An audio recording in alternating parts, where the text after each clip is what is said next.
Donald Trump is truly a man of the people. He got a garbage truck and he drove up in it to a rally. He did it in honor of Joe Biden and Kamala Harris. He actually said this because they called his supporters garbage, or at least Joe Biden did. The White House then, and they're being accused of violating the Presidential Records Act, added an apostrophe that was so egregious to the record that even Jessica Tarlov on The Five said that apostrophe is doing a lot of heavy lifting. What happened? Joe Biden yesterday said the only garbage I see is his supporters. Then he says like his derision of Latinos is unconscionable or whatever. They added to the transcript an apostrophe in supporters as if he was trying to say in some strange run-on sentence that it was Tony Hinchcliffe who was garbage. No, Joe Biden was calling all Trump supporters garbage. So now Donald Trump is driving around in a garbage truck. Vivek Ramaswamy is as well.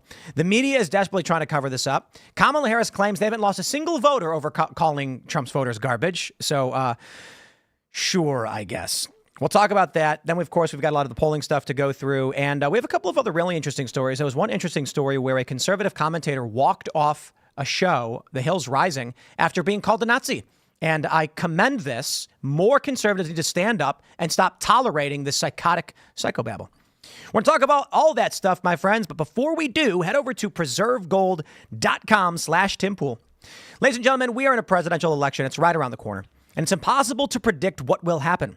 However, whenever there's uncertainty, whether political or economic, demand for gold tends to go up. Financial experts are urging Americans to prepare now. With inflation soaring, a border crisis affecting cities and small towns, and warnings of a recession, my friends, we are living in insane, unpredictable times. To protect your retirement accounts and 401ks, you should strongly consider physical gold and silver.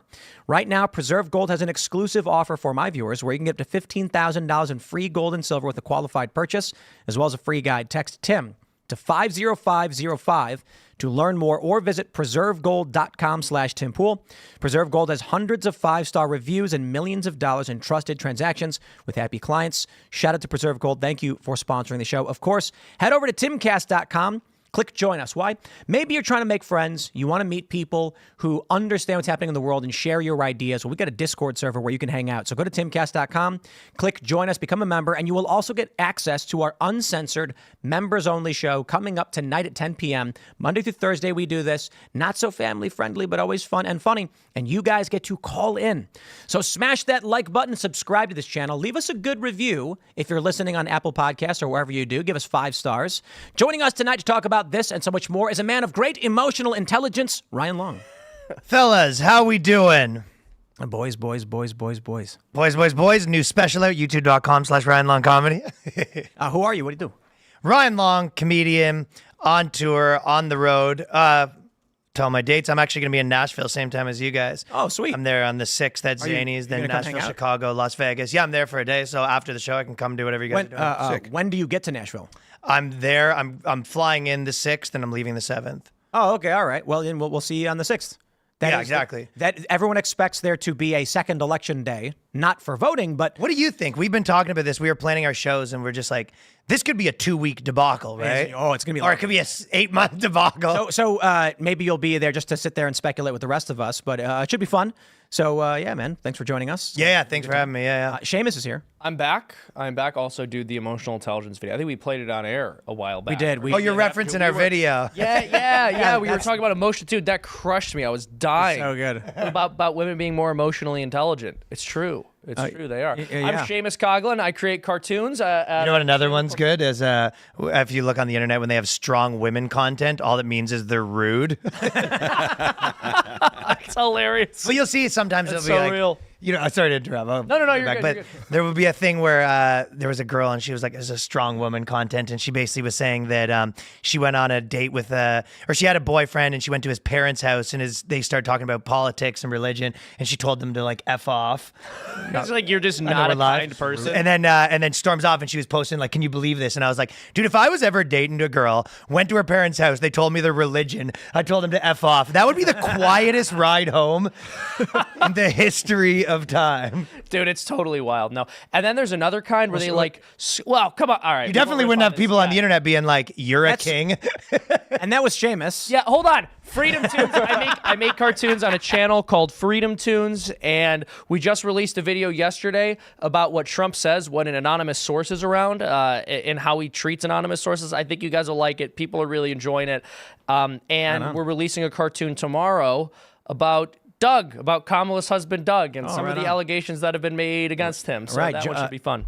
Also, Sex Beast. All right. Also joining us tonight is the plucky comedy relief, Ian Crossland. Well, howdy doody, Tim. Yeah, actually, that's true. Plucky. Thanks for pointing that out. I don't know what plucky means. I'm prepping a Giga stream. I'm going to be doing Mass Effect. So if you guys like video games and you want to watch, come join me at Ian Crossland. What's a Giga stream? It's 12 hours. I'm going to be streaming so hard for so long, with so much caffeine. You said you're doing a lot of prep before that? Yeah, I'm going to get ready. I'll be walking around the house thinking about it. It's going to be deep, dude. A lot of Mountain Dew. I'm going to brew a lot of... None of the crappy... I used to do a lot of Mountain Dew. Like, I'd get a case... drink like 12, 14 cans of Mountain Dew. Like, when I do things, I do them to the extreme. So this will be part and parcel. But come check it out at Ian Crossland. It'll be on YouTube and Twitch. Phil's here. I am Phil Labonte, the lead singer of the heavy metal band All That Remains. I'm an anti-communist and a counter-revolutionary. Let's go. Here we go. From the post-millennial breaking, Trump does a ride-along with Wisconsin garbage men after Biden calls his supporters garbage. I thought they were real Americans now. Real Americans. On Wednesday, former President Trump rode along with the sanitation crew in Wisconsin in reference to Biden's recent remarks. I am so impressed with how quickly they pulled this together. Check out this clip. How do you like my garbage truck? This truck is in honor of Kamala and Joe Biden. His media. So, Barron was like, Dad, tomorrow, you got to get in a garbage truck. Look at this. Look at this. Also, he's on his private plane wearing his garbage truck outfit with his tie on. I put a picture of him at a rally wearing that. He's giving a speech in the vest. Yeah. Have you seen this article about it? Trump flaunts his love for organized crime with ties to waste management. Is that Babylon B? Wrote that. Beautiful. That's beautiful. He's tied in Here you go. with the Look at this. Look at this. Dude, him on the... Everybody, this is Donald Trump, and 250 million people are not garbage.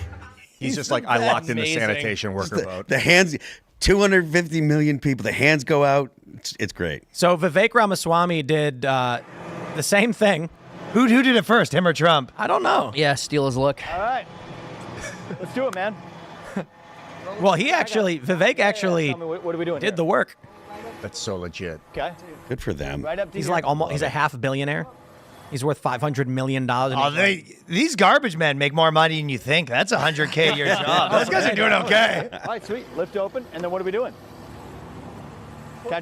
Pull them both out. Pull them both out. Look at that. There you go. Smash it in. Oh, yeah. Like There you go. So Real this is- Americans doing real American work. We are not garbage. We're taking out the garbage. And you know what's really funny is I kind of think with this, Joe Biden called called Trump supporters garbage. I swear he's sabotaging her. You think that Joe Biden right now is being salty off the reservation? Now he's just letting it fly? Yeah. He's so apparently there's some leaks. And take it with a grain of salt. I've heard this also, though. The leaks where Biden's been like, they're suckers and losers. Like, he said something like, they're all a bunch of suckers. They're going to lose now, blah, blah, blah. I should have been in this race. They betrayed me. Things like There's a that. New York Times article that just came out. Was Joe Biden actually the better candidate? So I'm telling his people could be it's bad. His people could be pushing him out. I've heard rumors that actually the people in the White House and Kamala Harris' staff hate each other. Like Joe Biden didn't trust her. Capulets and the Montagues? Yeah, exactly. But Biden didn't believe in her. Like he didn't believe that she could do the job. He didn't believe that she'd be able to run an effective campaign. And honestly, if she does manage to pull it out, it's only because the American people didn't get to know her. It's because they managed to avoid getting her in front of people. Like she refused to do the Joe Rogan podcast the way that Rogan normally does it because she can't stand up to the scrutiny of having a conversation. I couldn't find it on New York Times, but The Hill has, what if Joe Biden was the better Oh, candidate? maybe it was the Hill, yeah. Yeah. And he was. Well, that is true. I don't think... And that's bad because he's not good. He's not But a it's good interesting that candidate at all. articles like this are coming out where it's a little bit. Yeah, I mean... Already. At some point, they're going to have to admit it to themselves that she's not a good candidate at all. But with Joe... There have been moments where I felt maybe he's trying to sabotage her. I even did a cartoon about it. But ultimately, with this particular gaffe, it just was too off the cuff I don't think this was a 5D chess move. Yeah, no. yeah, exactly. It was clearly Biden stumbling over his words. And part of what I think is so funny about him is he just says and does things that aren't normal for any president. And he thinks because Trump came before him and was kind of brash that he can get away with it, but he can't. It doesn't come off as funny. It just comes off as mean when Are you talking Biden about does it. supporting the KK member Bird when he was? No, that is also a fair point. But just like calling American citizens garbage. Biden is objectively crazy. has been a little funner in the last little while. Well, listen, but Like not at the on end of his purpose. campaign, he has been a little bit funner. He put a MAGA hat on. That's true. It works Put a a little Trump bit hat for on. him. Yeah, he's doing funny bits. Yeah, he called these people. He called Trump supporters garbage because he doesn't care anymore. Did you see the Axios? I think it was Axios leaks where they said that he keeps pitching campaigning with Kamala, but they keep ignoring him. Oh my gosh, that's So he said hilarious. he Oh, he's on the beach? So on the what? On the beach? Like, he takes a lot of beach days. No, he was going to Pittsburgh. He said that he's going to go campaign. He wants to campaign in PA for Kamala Harris. They ignored him. So then he said he's going to go campaign solo in Pittsburgh, and they were like, "Please, Joe, don't do this." Harris had actually, as if like he's saying like, "I'm going to go campaign for you," and they're like, "No, stop, don't." the Harris campaign last week. Harris campaign put out a list of the surrogates that were going to be out speaking on her behalf that weekend, and Joe Biden was not on the list. He's the president. If they actually got along and they actually had a good relationship, Yeah, how is he not at the rally? Always would want the president. You always want that. The president is.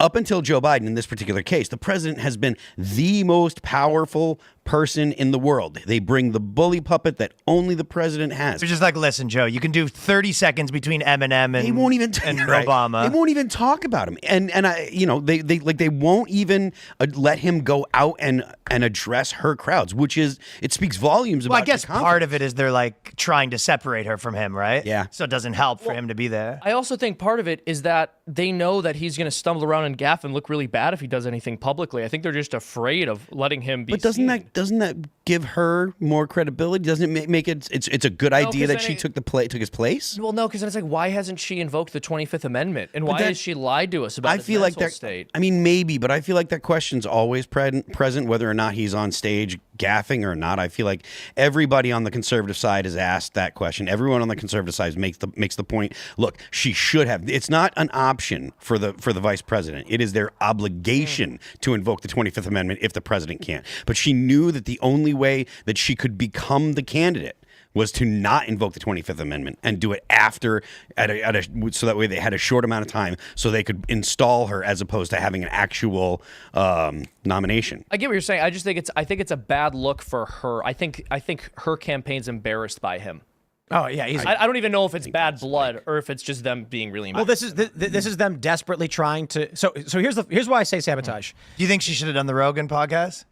Oh, Well, dude, I she mean, would have she been can't really handle bad. it. Yeah, I mean, it's like, should she? If she I could think do it, she should yes. have. It is a little wild the extent to which podcasts have become, so important in this election. The thing is, like, Because regular younger people want to hear a real conversation. Agreed. And so, I mean, that's why I say what I loved the most about the Trump Rogan podcast was when they talked about fighting, because that was the one time it really felt like two dudes just hanging out. And a lot of the earlier stuff in the Rogan show was very political, asking questions. What was it like? What did you think was going to happen? And then when they're talking about fighters, it was like everything tuned out. And these are two guys that were into boxing and MMA talking about it. Yeah, I guess that's with podcasts. You can do all the stuff in one episode. Yep. it can't be Kamala overstated can't do it can't be overstated that the people that she needs to attract are Joe Rogan's audience. Yeah. It's not like listen, everybody knows that if you're worried about abortion, Kamala Harris is the one you're going to vote for. Everybody knows. She doesn't have to go out there and continue to hammer home abortion. Everyone that is concerned about having abortion be legal. But if you make that argument, couldn't you make that argument for Trump where you're like, you should be doing call her daddy and stuff?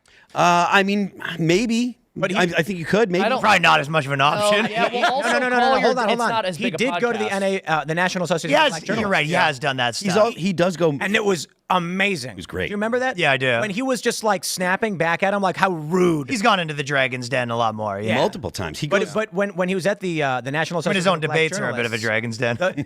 he gets this attack line, these questions that are insulting, and he goes, "Well, I'll start by saying how rude. I've never been asked such rude questions." And he doesn't care. He's like, "I'm just going to say it." People like him. That's why they like it. But it's not like Rogan would be some attack interview anyway. It would be the exact same treatment as Trump. Well, But the truth is on Rogan's side and Trump's side. yeah. yes. Kamala Harris, not so much. I retweeted the the interaction between Sanjay Gupta and Joe Rogan after the COVID stuff, when he was confronting Sanjay Gupta about the way that CNN doctored the video of Rogan, how they said that he was taking horse medicine, and it was very confrontational. And I can imagine that being the case with Kamala Harris. Now, obviously, it wouldn't be quite as personal because they were attacking Joe. CNN was attacking Joe, and so he was looking at Sanjay Gupta as the representative of CNN. But he pushed back on things that Trump said, and that's his MO. So if Kamala Harris says something, she might try to do the same thing that she did with Bret Baier when she was like, "You know what I mean," and Bret Baier was like, "No, I don't. I'm not going to throw you a line. You have to get out of this yourself." And that's probably how Rogan would be as well. He might be kind, he might be polite, but he's still going to be like, look, if you can't answer it, that's your problem, not mine. Well, also, I mean, she and her campaign know that she can't speak for 3 hours straight without making a complete and total fool out of herself. She just trails off. She doesn't know what she's saying. None of her talking points are prepared. She has to look at a teleprompter. When she does deliver any opinion that appears to have any level of insight, it's clearly rehearsed. So the whole reason for them making these demands is because they knew that Joe wasn't going to acquiesce, and they wanted an excuse for her to not do the show. And I think the way her the other side of that is they might not realize the leverage has changed, where you go, this isn't, a bunch of streamers. They wanted to say no, but they can't. So they created impossible terms that Joe could not agree to, so that they can say, now the media is reporting Joe Rogan turned her down. Exactly. That is possible, but they also might, in addition to that, be like, well, he'll agree to our terms. She flew to call her daddy. Yep. Well, she flew to call her daddy? Yeah, she went on set for Call Her Daddy, but when it came to Joe Rogan, she says, here and also Shannon Sharp. That's right. And both those are smaller. And Breakfast Club. Yeah, that's a good point. Those are way smaller. She flew to all of them, but when it came to Rogan, she said, you come to me. Yeah. And only do an hour-long show. Yep. And Joe was like, that's not the show. I don't do that. That's not what we do. Her support of Biden is disingenuous. Like, I think if she had invoked the 25th Amendment, taken over in command, she'd be a legit candidate right now. And because Trump, Rogan would ask her about Biden's mental state and why she doesn't just talk about it openly, and she'd be like, she couldn't. She's put herself in a position where she's not able to admit that he's gone frail, and it's a very awkward place for her to be, pretending like he doesn't exist. Wouldn't you? Let me pull this story up from the Daily Wire. I gave them an open invitation. Joe Rogan opens up more about potential Kamala interview. She had an opportunity to come here when she was in Texas. It's even worse than people realize. Rogan has opened up more about Vice President Harris's potential interview. On Wednesday during the Joe Rogan Experience podcast, he said that it was Harris's team who first reached out to him about appearing on his show after her campaign learned that Trump was coming on. Quote, she had an opportunity to come here when she was in Texas, and I literally gave them an open invitation, Rogan explained, hitting back at claims about he was somehow being a diva. Harris held a rally in Texas last Friday with both Willie Nelson and Beyonce. I said, anytime. If she's at 10 o'clock, we'll come back here at 10 o'clock. I'll do it at 9 in the morning. I'll do it at 10 p.m. I'll do it at midnight. If she's up and she wants to drink a Red Bull, effing party on. So their camp reached out to me. So I said, great, I would love to talk to her. But it was very difficult to tie it down. They wanted to travel and see the thing. And see the thing is, if I go somewhere, then there's going to be other people in the room and they want to control a lot of things. I'm sure, according to the Bret Baier interview on Fox, that's a distraction. The podcast host said his goal was simply sit down across the table from Harris and have a conversation. You find out things about people. You get a sense of them, at least a real sense. I just want to talk to you. Who the F are you? On Tuesday, Rogan broke his silence about trying to line up the interview. For the record, Harris's campaign has not passed on doing the podcast. They offered a date for Tuesday, but I would have had to travel to her, and they only wanted to do an hour. Well, you wanted to give him the influencer deal where you all come in and get an hour. This proves it as far as I'm concerned. He said, you're in Texas, come whenever, and I will be here. Midnight, 2 a.m., whatever you want to do. And they still said no. Yeah. And her fans and advocates and people who are trying to cope, they're saying that Joe Rogan is the person who needs Kamala on his podcast as opposed to Kamala needing to do his podcast in order to reach a larger audience. They're making these statements saying things like, she's the vice president of the United States and she's running for president. You should be traveling to her, and making all of these exceptions, even though he didn't make any exceptions for Trump. And this just goes to show what the MO of the Harris campaign has been the entire time. When media doesn't give us special treatment, we are being persecuted in some way. And I'll just be honest, it comes off as very finger-wagging, shrill, and bossy. It's not a good look. I just want to show the current chartable rankings for Joe Rogan. We did this yesterday, but Ryan, would you like to read the current rankings for Joe Rogan in numerical order? Yeah, so he's number 97, number 1, He's 455, number 1. For those that are listening, it's 69. literally just 1. Honestly, I think Joe Rogan is number 1 across the board and consistently is. I think Kamala. You make a good point, though. If she's going to fly to Shannon Sharp, you can fly to Rogan. dude, come on. What are we talking she's about? the candidate for people that can't see behind the curtain, that don't understand what a deep state is. She's the candidate, and Rogan is the guy that pulls the curtain back. Yep. And she knows that. Her advisors are telling her that. They're like, you're going to be laid bare if you go I'm just imagining her, she's pulling the levers and there's the giant floating Kamala head being like, what are you doing? Don't look back here. And Joe is the guy who's going to... Yeah. Within 20 minutes. I mean, look, if she did a 3-hour-long sit-down interview with anyone, especially Joe Rogan, I think it would be hilarious, and it would be very bad for her campaign. It's obvious why they're not doing this. I mean, you asked earlier, should she have done this? From her perspective and her campaign's perspective, absolutely not, but I would have loved to see it. I would have thought it would have been Ryan, hilarious. Yes. Who do you think's going to win? It seems like you could never know, but it seems like right now the energy. It seems Trump is probably a little ahead. You live in New York? Yeah, And you're walking around New York? yeah, And do you go to bodegas and buy sandwiches? yeah. What's the sense you get from just regular people everywhere when you walk around? Like, are there Trump flags in New York or not? No, not downtown New York. Not a Philly lot has of Trump them. flags. Philly downtown has Trump flags. But you can say it's crazy. far more acceptable for people to be Trump guys right now. You can see Trump flags. Like you would never see that without it get like ripped down. I mean, I would say, but then again, going into the 2016 election last time, it wasn't as crazy until after he won, right? So like, I think a lot of times that gets a little murky, but if you remember like before the election, yes, it was kind of more like it is right now. Then when he won, it went full psycho. I think after the rally where you got like a taste of what 2016 looks like, me and Danny used to have a joke where we go, if the Democrats were smart, they'd have a video of like Robert De Niro flipping out and all your favorite artists flipping out. And they go, is this what you want again? You ready? You want that again? Every one of your favorite movie stars throwing a hissy fit? Like, I need you to promise me something. what are we looking at? I need you to promise me that you are going to have, I don't know, a webcam or something pointed out your window. I know you're not going to be in New York, but make sure Danny's phone is charged. Yeah. On November 6th, we got to get the footage, you know what I mean? Of the people dropping to their knees and screaming no at the sky and pounding on the ground. I would be very sad if Trump wins and we don't get that footage. It does. It feels like that's going to happen. I mean, do you think there's? What do you think happens if he loses? You think that? I don't know, man. That's what I mean. People are hyped up right now. Well, both I mean, sides. look, it's particularly scary considering that all of the odds right now, national popular polling aggregate favoring Trump, direction of the country favoring a challenger party. honestly, just a Battleground. normal vibe check. It feels like Normal vibe check, walking around. That's what I'm saying. Like walking on the street. If Trump loses right now with this kind of energy levels, people are gonna lose their I minds. saw a disturbing article from the Mail Online. ABC mistakenly airs election results. We'll get and to it that one shows for sure. That we're going to pull this article. we It's have- freakish. If you look at like in comedy and music and everything, a lot of times there's there'll be an artist or something that the industry's really trying to make happen, right? And like Megan Thee Stallion is like a good example where you go, and then after all said and done, you go, she's still big, but it didn't really sell the way. You know, there's a lot of comedians like that where you go, she feels a little like that, where they go, she got jammed down your throat. It's sort of, it works, but it doesn't, you can't, it's hard to fake the like real actual, where for whatever reason, people just like gravitated towards loving this Let's person. let me look at this song real quick. I'm gonna pull up a song, give you an example of this. Katy Perry, Dark Horse featuring Juicy J.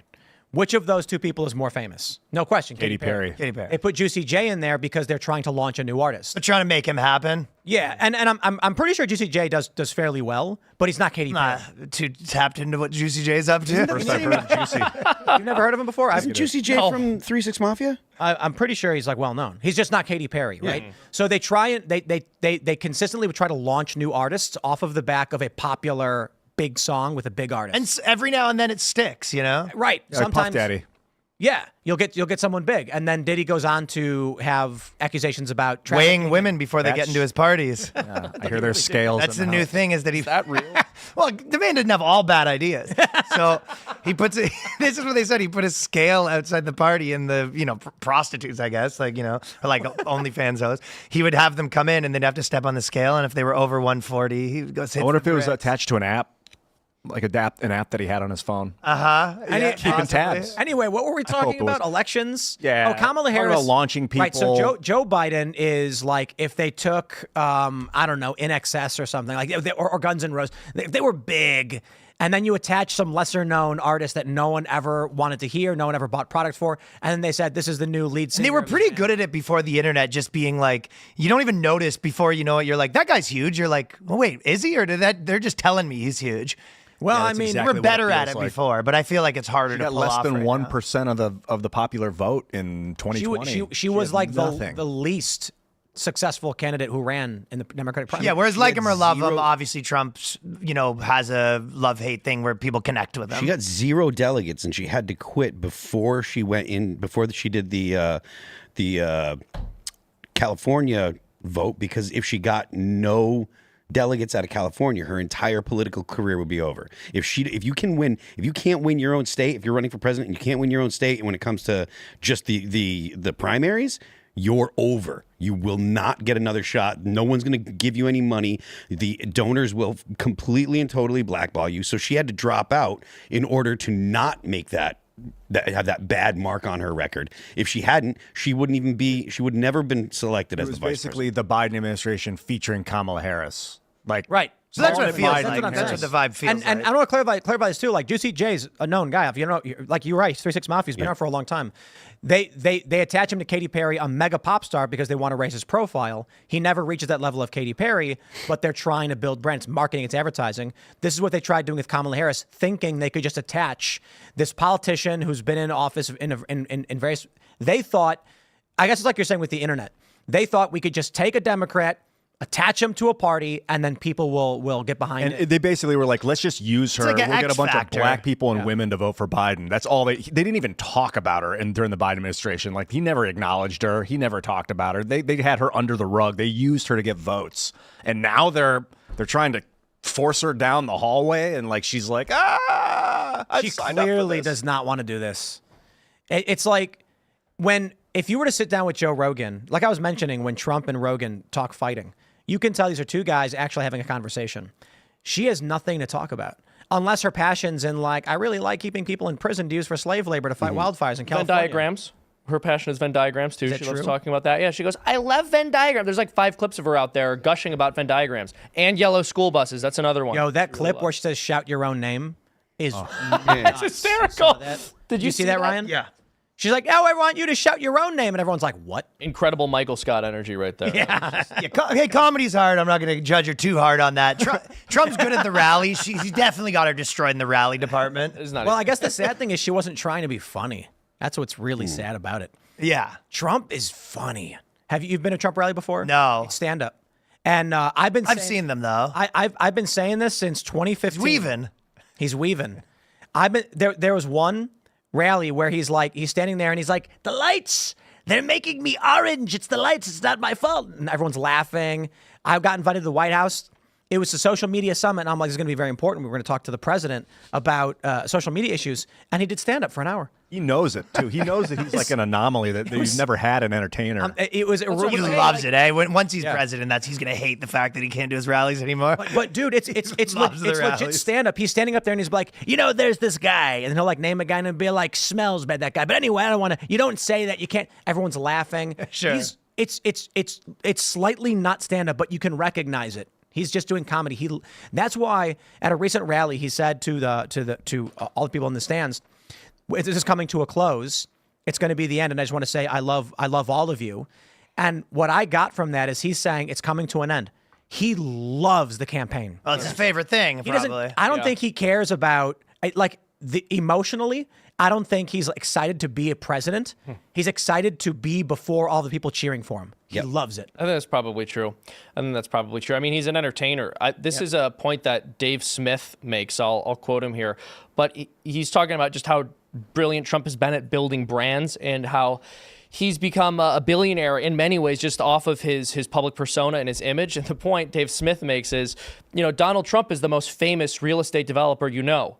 Who's the second most famous real estate developer, you know. Grant Cardone. Oh my gosh, you had one right there. Dave Smith, you're wrong, and I shouldn't have quoted you. No, but for most people, there's not a second person. Trump just created this entire public persona for himself and like rose. Yeah, you didn't really know the industry. names of developers. Exactly. That was not something. It wasn't like singers or King of England. And that's filmmakers. pre-influencers. Exactly. Now they're all have to be influencer culture. Yeah. Like and so he's very good at entertaining. He's very good at getting a crowd's attention. And I mentioned this before. It's kind of the difference between someone who has to learn how to become entertaining in the private sphere versus like a politician who is focus grouped and who a bunch of donors decided would be good and who has speech writers. It's a lot easier to make a funny guy good at editing than it is to make an editor good at being funny. Exactly. I want to jump to this video. So speaking of comedy routines, What's the steel man for her, according to you, Tim? Sorry to interrupt. steel man for what? Like, what's the steel man for if she wins?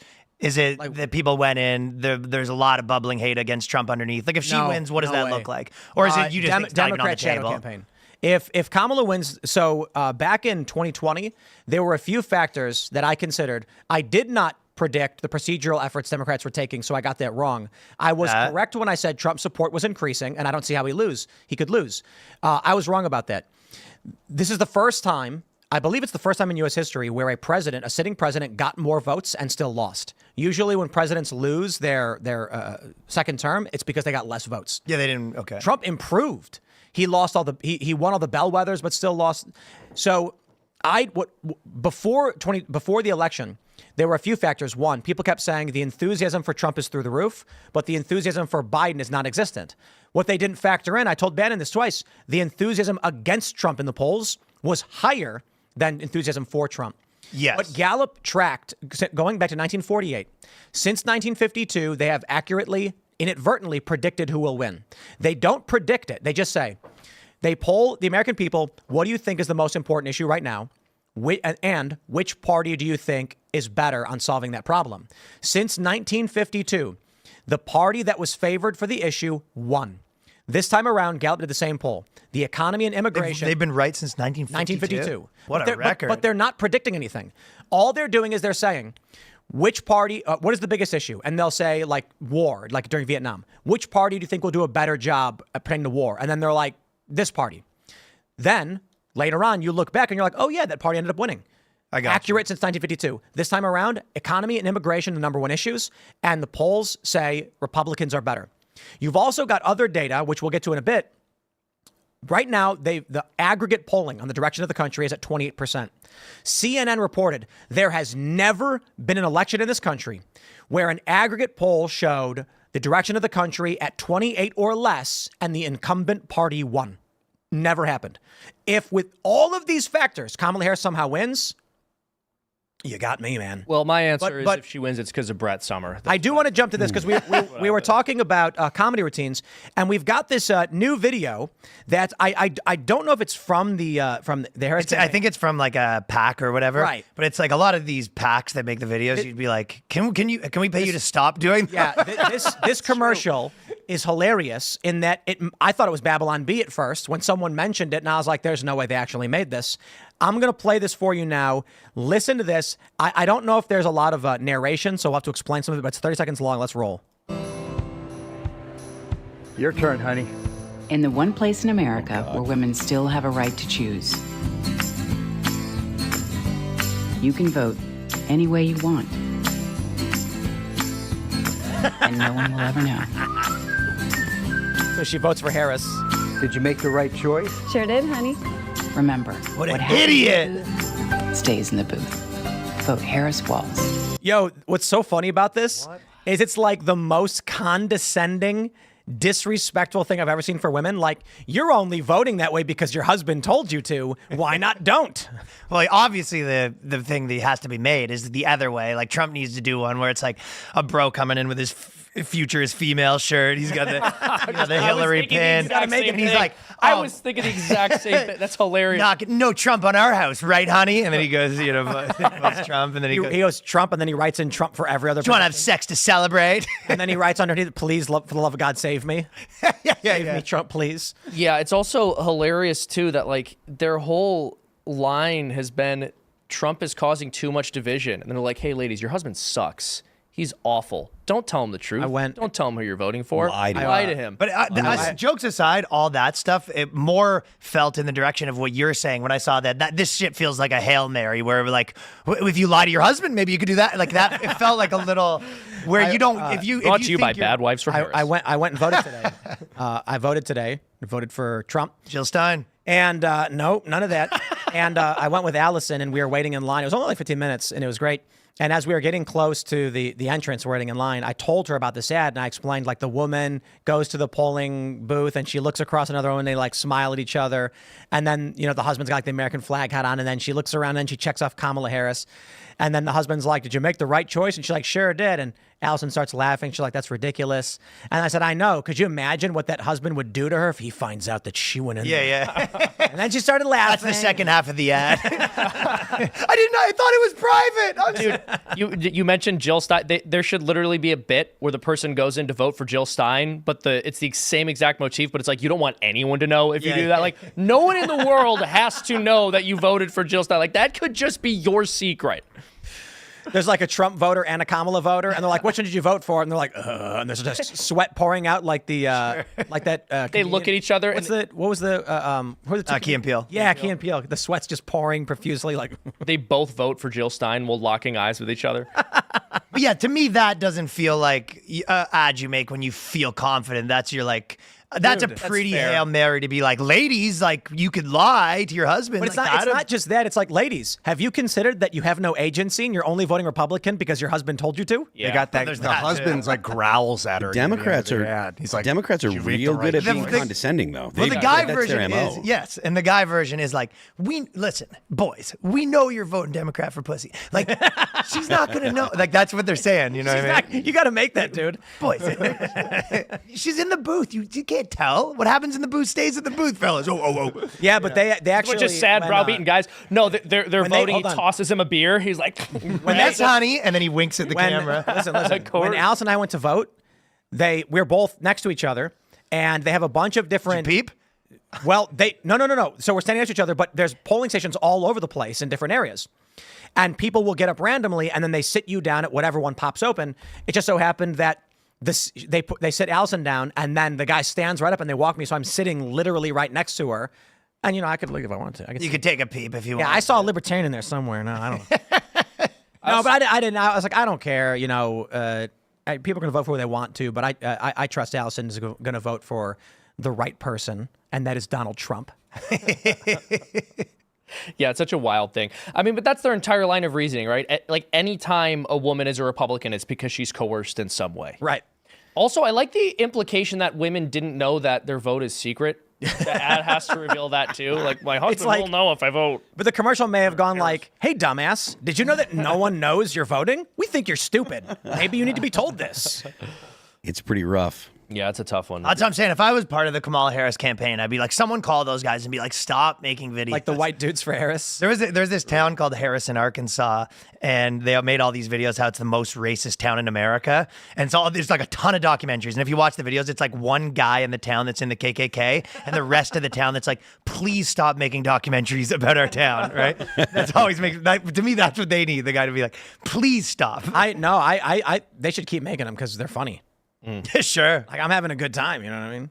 Yeah, but I think you really should make the guy version of it. Exactly. Like, boys, you don't have to actually vote Democrat to hook up with this chick. Just say you did. It's really crazy that. And then throw the guy a beer and they crack it like, yeah. That video encourages lying to your spouse. I know. Yeah, exactly. Or just like. Well, I mean, you should. From your spouse. It's such a messed up campaign message. Your hair looks amazing today. Yeah. Are you married? No. Oh, okay, so. Yeah, if I was, I'd lie to her.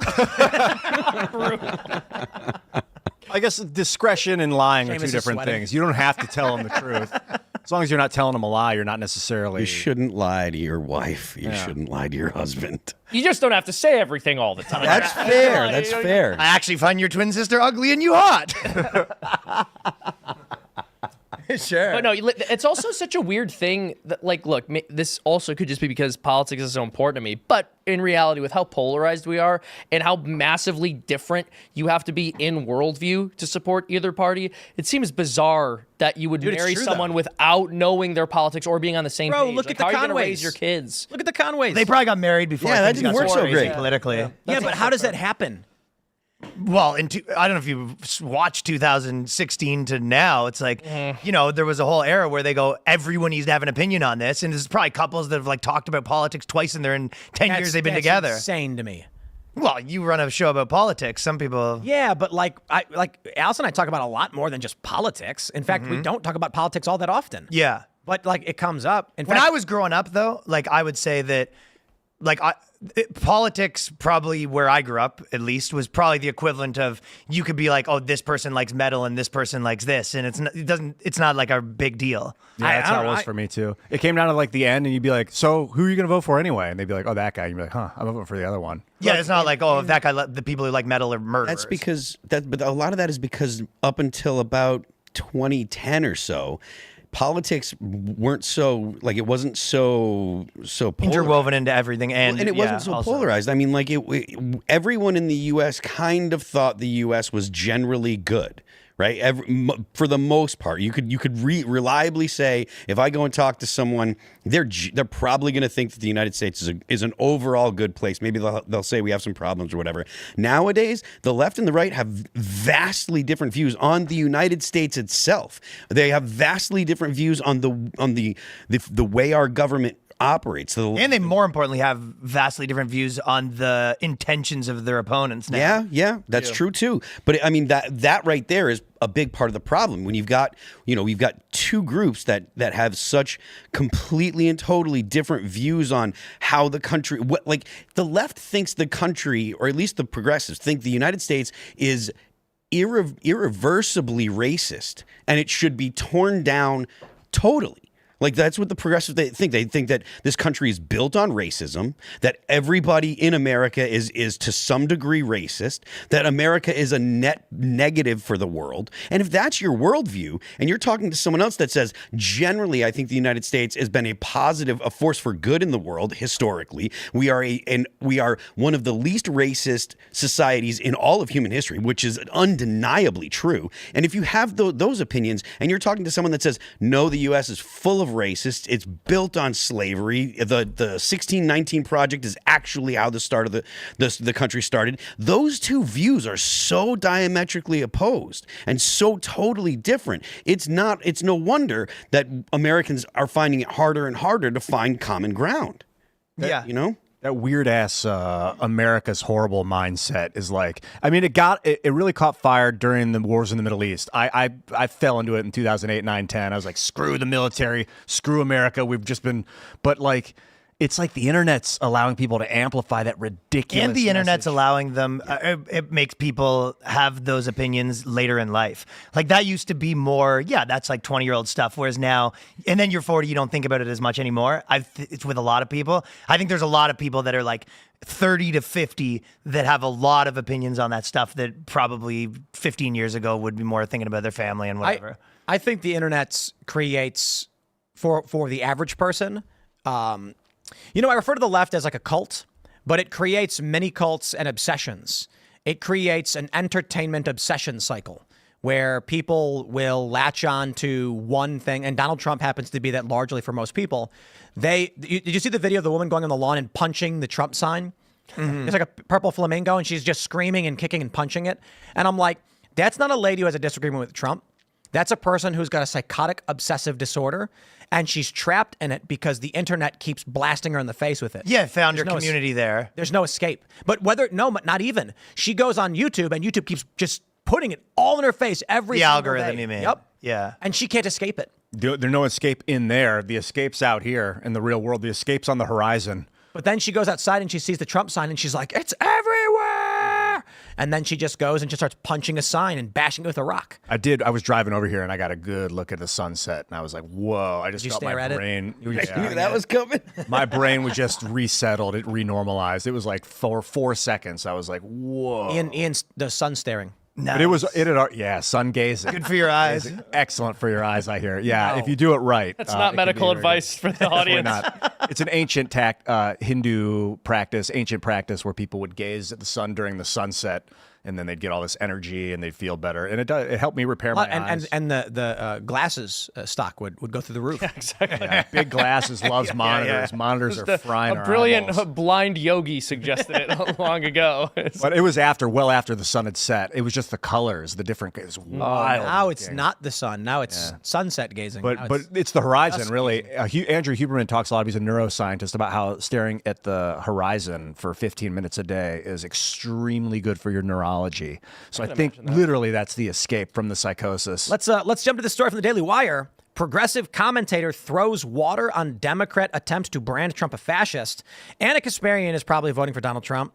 She actually defended him. She says, okay, fine, I'll bite. Fascism requires a militarized citizenry, conquest and imperialism, the elimination of our governing bodies, and the notion that anyone who isn't a part of a master race should be massacred.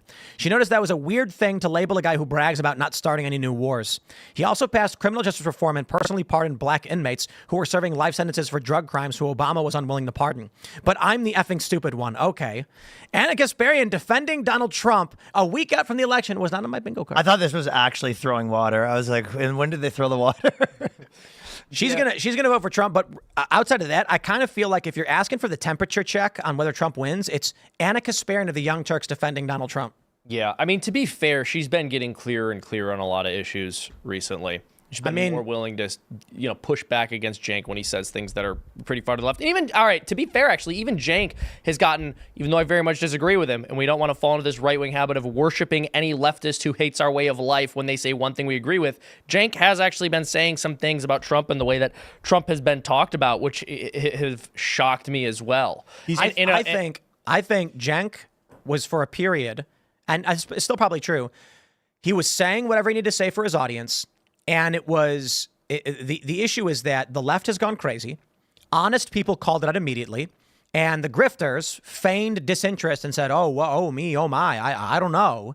And Cenk got to the point where he's realizing that the leftist market is minimized because people think the left's gone crazy, which means he's going to go out of business if he chases after this insanity. Right now, another big example is Eric Weinstein tweeting that he's like, I'm not voting for anybody. I can't do this. It's not for me.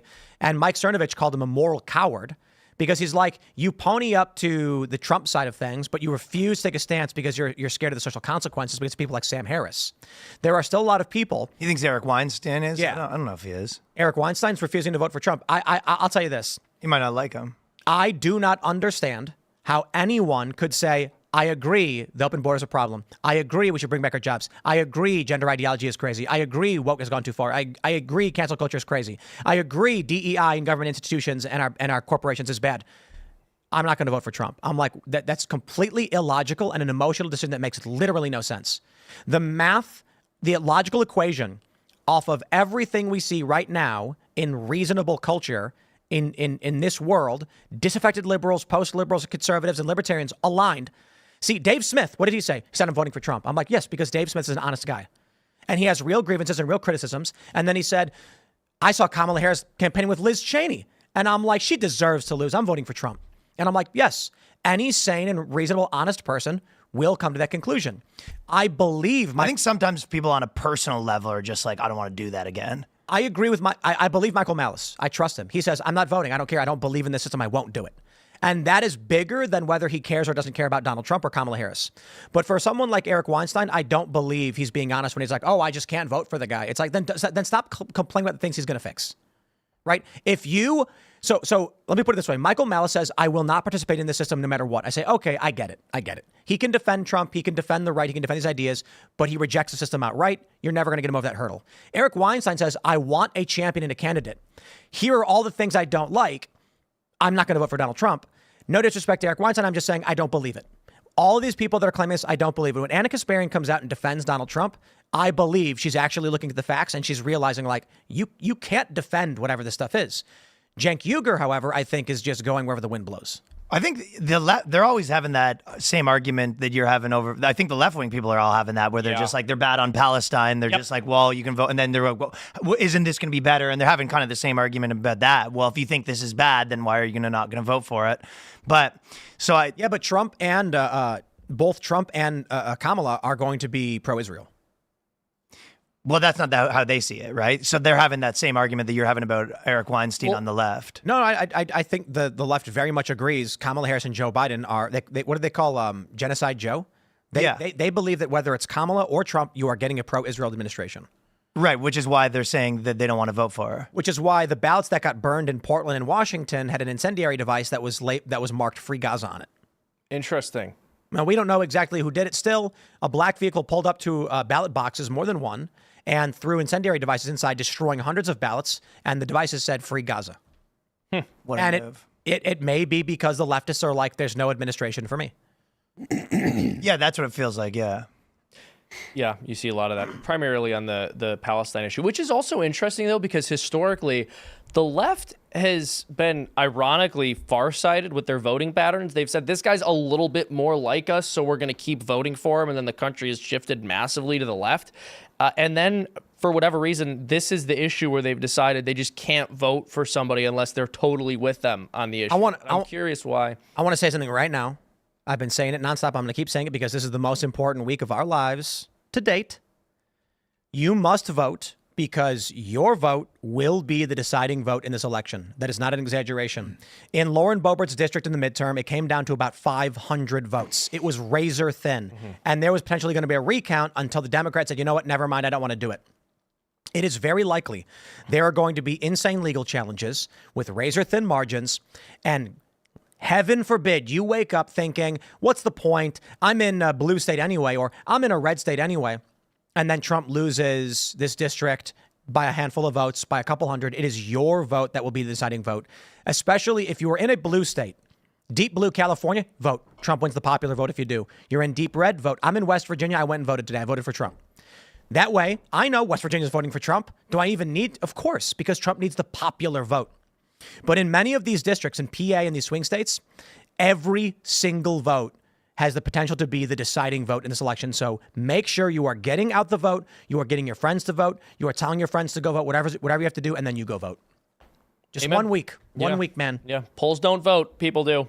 Betting markets don't vote. People do. You gotta get out there. Not voting is, I think, a symptom of being black-pilled. I think Weinstein's black-pilled. Like, he seems I've never hopeless.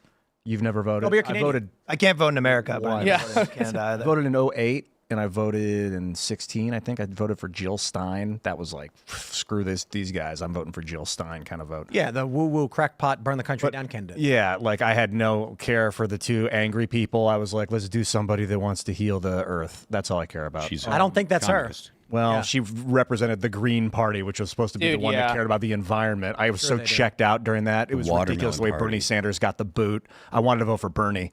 But I think Yeah, I was for when you're Bernie. black-pilled, it's easy to say, Why was that wrong? I'm not going to participate, because there is like, you kind of guide the direction. If you're going to opt not to, there's a reason. Like, why Eric is he seems black-pilled. He seems hopeless about the future. If you really listen to him, he's very articulate and logical about it, but then he says, like, I feel like we are doomed. Like, he has that message of, I feel like we are doomed. So I'm not surprised he's not voting. Now, as for Anna Kasparian, I would like to debate her, or at least talk to her about fascism, because she said some specific stuff about fascism that I don't necessarily. Says it requires a militarized conquest, imperialism. I think that you can live in a very peaceful fascist society. She's correct.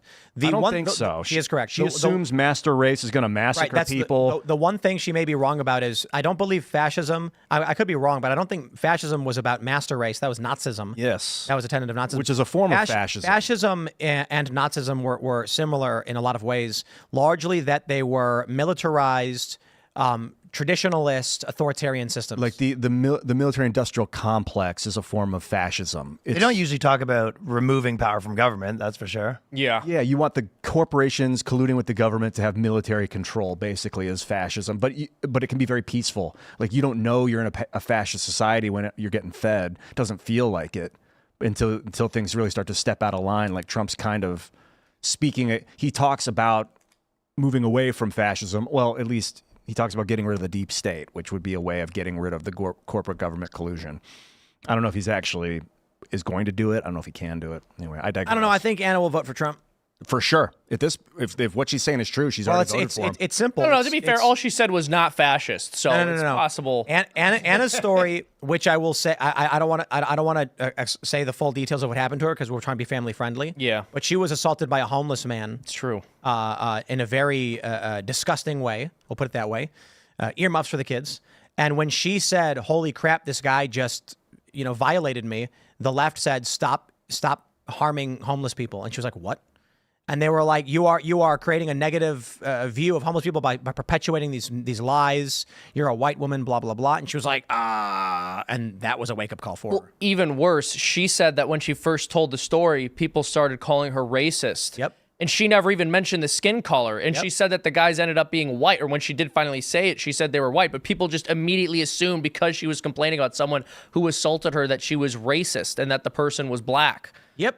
I've seen that tons of times, though, in this industry where someone does something, a group gets really mad at them, and then you dig your heels in and go completely the other way. You know what I mean? Well, it's like if you have like a month of getting pilloried by a community, you're like, all right, I'm whatever that isn't. Well, have you guys 100%. seen The Animal with Rob Schneider? Yeah, of course. I rewatch it every week. Yeah, It's so my favorite film. was he like he's massacring animals or whatever? And actually never seen at it. the end, they're like, he's the monster, we got to get him. But then the black dude is like, it was me. And then Norm Macdonald's like, well, I didn't join a mob to go after a black guy. And they all just leave. Like they're like, we're not interested in this. Jeez. But that's a lot of what the left does. Like in Anna's case, it wasn't like the first thing may have been the attack, but there's also like this has been multiple things that have happened. There was she made a remark about birthing person. She's like, I'm not a birthing person, I'm a woman, and she got attacked by the left. Yeah, they're like, no, you're not. Yeah, like which is ridiculous. But she's one of the main people at Young Turks, right? That's where She's number 2. Yeah, it's Shank's basically. Shank's kind of the guy Can we just in charge. Can we just point out the Young Turks? They were responsible for the Armenian genocide, weren't they? not Shank and Anna, but that was yes. the name of the Pasha group. was Yes. the name of the guy. So calling your news organization the Young Turks, many people have said it's like calling your news organization the Hitler Youth. The Hitler Youth, yes. Yeah. And then also like being a Holocaust denier on top of it. That's the equivalent. Holocaust.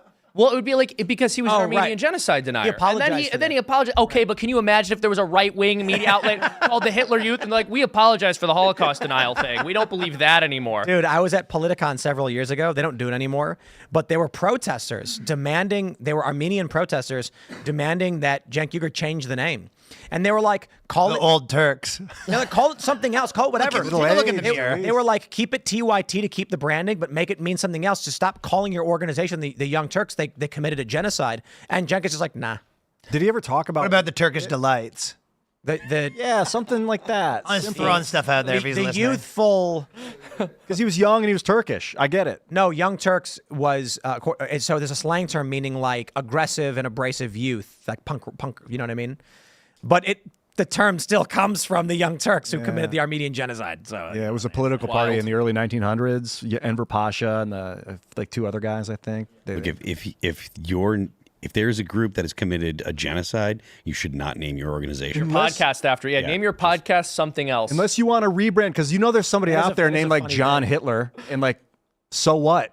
Just because he's got the last name. I think Hitler got retired. People will use that name. This reminds me of that Futurama joke where in like the first season or whatever, Fry is saying, he's like the smelloscope, and it's like you can point it at any astral body and smell it. And then Fry goes, just don't make me smell Uranus. Then Leela's like, Fry, we changed the name of that planet to stop that stupid joke. And he's like, oh, what do they call it now? And the professor goes, Eurectum. Yeah. So it's like the Young Turks, it's like they're going to change the name. It's like the next choice they have is the Hitler Youth. I do like the idea of rebranding because, like, I have a friend whose grandfather was a Nazi scientist. He was the guy, Josef Mengele. And I know his grandson, and he was going with the Mengele last name. And he's like, I got to change my name. You're buddies with his grandson? Yeah, he's cool. I met him through YouTube. He's a YouTube video maker. Great guy. Christian dude. He's the bomb. And he was like living in like this state of like existential concern because he's like, I got to change my name. And I'm like, well, maybe you don't. Maybe you're the guy that actually, brings honor back to the word. Do you know about the Hitler family? Negative. There's a family Their last name is Hitler, and they refuse to change their names, and they issue Christmas cards from the Hitlers. I'm not kidding. talking about, dude? It's true. It's America? In America, yeah, and they said it's not fair that we would have to change our name. Why? He should have to change his name. This all has very strong. He's the one who sucks. Why should I have to change my name? This all has very strong. I'm taking it back from Clerks 2. Taking back the word? Yeah, we're taking it back. Oh my god. Let's jump to the story. We got this from CNN. I mean, I'm from Daily Mail, but it is a CNN story. CNN data guru reveals the signs Trump will win 2024 election. You can't say we didn't warn you. So let's. Do they actually have the video or the video This crashed? fella's gone back and forth though, if I'm not mistaken. So one of the important things, which for whatever reason it's no longer in this, is the here you go. Just 20% of Americans in an aggregate of recent polls believe the country is going in the right direction. He says, quote, there isn't a single time in which 20% of the American public think the country is going the right track, in which the incumbent party actually won. Enton said, citing every election since the 80s. The bottom line is, if Republicans win come next week, then Donald Trump wins come next week, the signs all along will have been obvious. Mm-hmm. This is huge because the passive signs are indicating that Donald Trump is going to win. That's what everyone seems to think. Well, that's also, is that as close as you can come to saying you think Trump is going to win without CNN firing you? Like that is such, he's like, if it happens, like all the predictors are there and we shouldn't say we're shocked by it happening if it does. Not saying it will. It's like... This is we got to. You're right. It's a like wordy way to say that. We got to bring this ABC article. So here, let me play the clip for you actually, because this is what I was trying to pull up. This is the right track. Here we go. Just 28% of Americans, voters, think the country is going in the right direction, is on the right track. And I want you to put that into a historical perspective for you. Okay, what's the average percentage of the public that thinks that the country is on the right track when the incumbent party loses? It's 25%. That 25% looks an awful bit like that 28% up there. It doesn't look anything like this 42% doesn't look anything like this 28%. So the bottom line is, very few Americans think the country is on the right track at this particular point. It tracks much more with when the incumbent party loses than with it wins. In fact, I went back through history. There isn't a single time in which 28% of the American public thinks the country is going on the right track in which the incumbent party actually won. They always lose when just 28% of the country believes that the country is on the right track. I guess the question is, are we going to see the House and the Senate as well? Is it going to be a Republican clean sweep? I hope so. Listen, I don't want to be. I really hope he wins.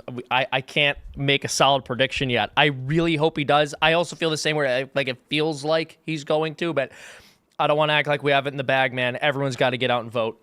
I just, if he lost, would you be bummed out for like a week? I'd be pretty sad if he. Yeah, I think that it would be bad for America in the long run. Yeah, I think that's where I'm at. It's I'm not in love with Donald Trump as a politician. I think he's funny, he's entertaining, but like, I think that the policies that the Harris campaign would actually institute or have would put in place would be incredibly bad for America. The past 4 years have been bad because of policy. We have crime rates have skyrocketed. He's got a pretty good dream team too with Trump. It would be great. Elon Musk and RFK. Yeah. And like the crime that we see now is because of policy. The damage from inflation is because of policy. They didn't have to do all the things they did to stifle growth when you really needed it the most. After they pumped all that money into the economy, once they pumped the money into the economy, they had to open the economy up as soon as possible to have the ability to grow, so that way it could eat up the money and not have this massive inflation, because inflation is just too many dollars chasing not enough stuff.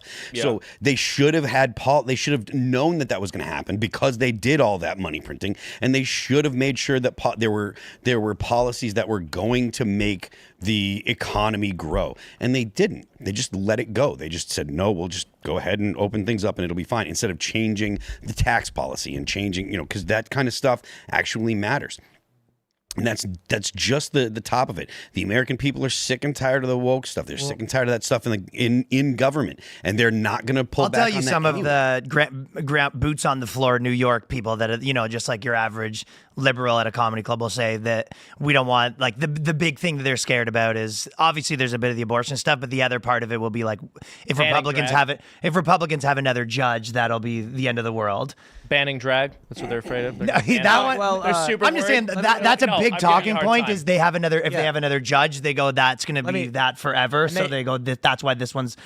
I've heard that a lot. They will get one, but let me ask you, Ryan, as a comedian, which would you prefer? In which way? Is it easier doing comedy when Trump is in office or Harris would be in office? We were kind of joking about that. That I mean, if you probably look at the actual way if you look at actual comedy and things getting bad, it was probably crazier under Trump, right? Yeah, well, Yeah. I kind But I mean, you know, What is it? I felt what like, do you think? Do you think comedy was better in 2016 to 2020 or 2020 to 2024? It's not so much that as I think if the challenge with the Trump presidency is that the media is dominated by clapter, and so you don't actually get at the corporate level. There's arguments. I love that term. because I don't think too many people are making their decision based on what it's going to be better for dude. comedy. No. I'm just asking, will it be better or worse? SNL under Trump was just the worst thing imaginable. Yes. It wasn't comedy at all. Alec Baldwin was doing these weird impersonations of Trump that didn't actually impersonate Trump at all. He would dress like Trump and then do weird things Trump didn't do. Like Shane Gillis does Trump. And you're like, okay, he's acting like Trump and he's exaggerating a little bit. Alec Baldwin would just say weird things and then do a weird thing with his mouth, and I'm like, but Trump doesn't do that. It's not making me laugh about Trump because they're obsessed with him. They have this psychotic obsession. So actually, he hates him. right? Yeah. So because they hate Trump so much, I feel like corporate comedy is going to be absolute trash. Like when was the last? Yeah, that's how I feel. It depends because you're right. It's like probably whenever the media goes insane, the like underground comedy and underground things period kind of do better, and the corporate version does worse. That's probably a good way to put it. I would agree. I mean, this is the other thing too. So Trey Parker, Trump wins, it'll be worse for the corporate stuff. It'll be worse for Hollywood. They'll make worse stuff. But But as also, a result of that, think about how many under Joe Biden. Because this has become the machine. I think we're seeing more people, for a variety of reasons, are actually making jokes about wokeness and pushing back on it. It's becoming more acceptable to challenge because it's viewed as the establishment That's true. to a certain degree. Yeah, and also it's sort of that moment has been sort of moved past in a little bit, so it's become not so hot anymore. And some people don't want to touch things that are too hot. Now it feels like, it's not as hot anymore. I can talk about it. But the question is, John Stewart defended Tony Hinchcliffe. yeah, I saw that. That was really funny. He's laughing and he's like, he's very funny.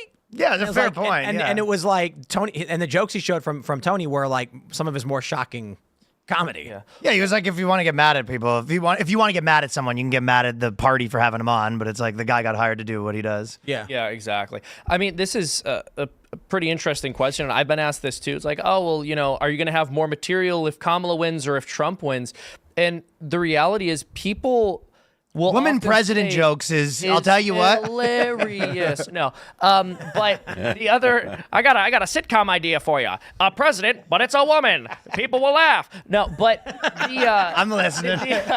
we'll set it. We'll show people the hijinks every week. The guy takes his bin of orange jokes and throws them in the trash, and takes his bin of women jokes. And puts We were But, talking about this, like if there was Seamus's gag was a 1950s pitch. Oh yeah, dude! I actually of should a make that sitcom, cartoon. and it's Yeah. like it's a bunch of very offensive. How the 1950s would imagine a female president is like, what did you call the Department of Baking? Yeah, it's like, what is she gonna start a department? It's just like the most insane, over the top. Like the executives are like, I just don't think people would believe it. But what I wanted to Kamala say does love cooking. is that people will ask this question: is it going to be easier to make fun of Kamala or Trump?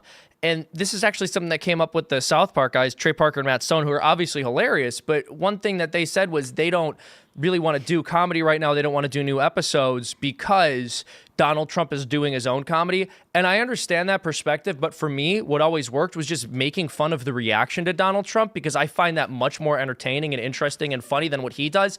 It's hard to make him funny. He's funny on his own. It's much easier to make fun of the people who freak out over every little thing he does. Do you remember when it was the election between Obama and I think it was McCain, and what the South Park episode was?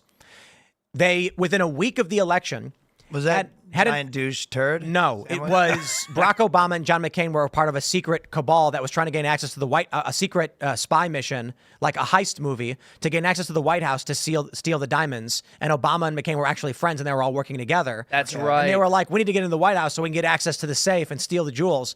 And it was within like a week. They did not make fun of him politically, either of them. They made a random movie joke about how the real conspiracy is that they were just trying to steal rare jewels from underneath the White House. And that's doing comedy in a way that no one is, for whatever reason, people's brains are fried right now. And they have to just be like, how do we make fun of Donald Trump? You don't make fun of Donald Trump. You put Donald Trump in a situation that is humorous and exaggerated. Yeah, and also that in that topic, when the late night was talking about Trump, you go, every single person that says a joke on late night, you go, that's been made 40,000 times on the internet right now. But there's still funny things. Like even when he was doing Rogan, you go, like to me, one thing that would be funny was he kept being like, you know, this guy's a scumbag. He was stealing from people. It's like kept scamming people. He can't be trusted. He goes, you know, if I was in his position, I'd do it too. I respect the move. Hey, honestly, if I respect, game recognized game. But I think that it's like there's some things like that are funny. There's a joke there with like Trump talking about players and pimps and like, you know, cheating husbands. But Trump's famous for that. There's a viral moment from the 2016 campaign where he's talking about Hillary, and he gets asked about, do you use tax loopholes to avoid paying taxes? And he goes, 100% I do. Yeah, the same thing. Yeah. Yeah, he's like, and so does all of Hillary's donors. I used to be one. Yeah. We all do it, and we're going to use the system. And he's like, and she's going to make sure, like, the carried interest is going to persist for all of her buddies. No, as if he's supposed to say, and the politically smart thing is to say, well, no, of course, anytime the Democrats say they need to raise my taxes to pay for something, of course, I do everything in my power to make sure I pay as much as possible. Like, how could you even ask that to a Republican candidate when they're supposed to be running on slicing taxes? Like, yeah. They gift wrapped it for him. Trump is the game recognizing game candidate. Yeah, but to me, that's always funny. That's the thing that's funny about Trump. That's why I think, like watching Freedom Tunes, it's funny when you make fun of Kamala. So there was the one comic you did, cartoon you did recently, where it was the Fox News interview with Kamala. Thank you. Yeah. And then Brett's like, "How many illegal immigrants do you think entered?" And she just goes like, "Rah, rah, rah." And people are like, "I don't." Way to spoil my brilliant material. But the liberals are like, "It's not even funny. That's not even what happened." And it was like, the joke isn't necessarily that she did scream on air. It's that her answers are incoherent, and then the media defends her no matter what she does, no matter how shockingly outrageous. One of my favorite She's gonna. things- I think that her caricature will be like, "This is like a drunk." You know what I mean? Yeah. Like if she's the president, SNL already did. Yeah, I know but the character is gonna be more aggressive versions of that. Did you see the I think bit I where agree. they were Kamala and her husband Emhoff were watching the VP debates, and she's pouring wine, and then she's like watching Tim Walz, and then she's like, I don't know if he was the right choice, and then SNL Emhoff goes, well, let's just hope he doesn't say anything crazy, and then it cuts to Tim Walz going, I'm friends with school shooters. That's right. And then she shatters her wine glass, and she's like, I should have chosen Joe, and then like Shapiro, and then she pours more wine. Like SNL was making fun of her as a drunk. I thought that was interesting. Yeah, that's kind of the thing. I think that's something to pick where it's not too aggressive. You know, She's a drunk. like they're not going to call her dumb. Yo, Like George Bush was like, that's his thing. He's Yeah. the dumb guy. Yeah, exactly. Let's talk about this story. Americans. We have the story from CNN. Misleading text messages from voter mobilization group create confusion in key swing states. I made it through. Oh, this is a wild story. This is an organization called All Vote sent text to people saying records show you voted. This caused a bunch of people to think that they had already voted when they didn't. And All Vote goes, oh, my bad. We were supposed to say you voted in 2022, but we accidentally omitted that. That's pretty bad. And guess what? According to CNN, they've done it several times in numerous swing states. They're going to get the Doug Mackey That, treatment. they that keep- has to be illegal. And this is no? Charlotte Clymer, spokesperson, said it was an error. But CNN says this is not the first time that this organization has sent out misleading or phishing emails and texts. Bruh. Let me read it, actually. I want to make sure I get the all clear. They say the organization behind the text, All Vote. So the messages contained errors. The spokesperson said the misleading text was followed by an apology, but those who had replied stop may not have received it. It's the latest case of misleading or incorrect election-related information being disseminated by the group, which has been flagged by officials from across the country, including key swing states, PA, Wisconsin, North Carolina, and Arizona, as a scam. Dude, Douglas Mackey was sentenced to 6 months in prison for far less than this. For sharing a meme he did not make. Someone made a meme, he shared it, and they put him in jail. Yeah. And you've got this organization. Meme prison. Meme jail. Yeah, meme jail. Oh, like actually in jail. Did you? Yeah. So he made these remember memes. that. Yeah, okay, yeah. All right. We're all up to speed. Yeah. I was joking when I said there's a prison for memes. These You guys don't are. actually. It's I just don't know, normal. dude. It's just normal prison. Yeah. Canada's different, bro. I don't know. Britain, they've a whole, that's a whole Whole wing, jurisdiction. maximum security prison for the meme. Meme makers, cops yeah. in Britain are working overtime, busting down doors. This company. Put down the Photoshop. This company.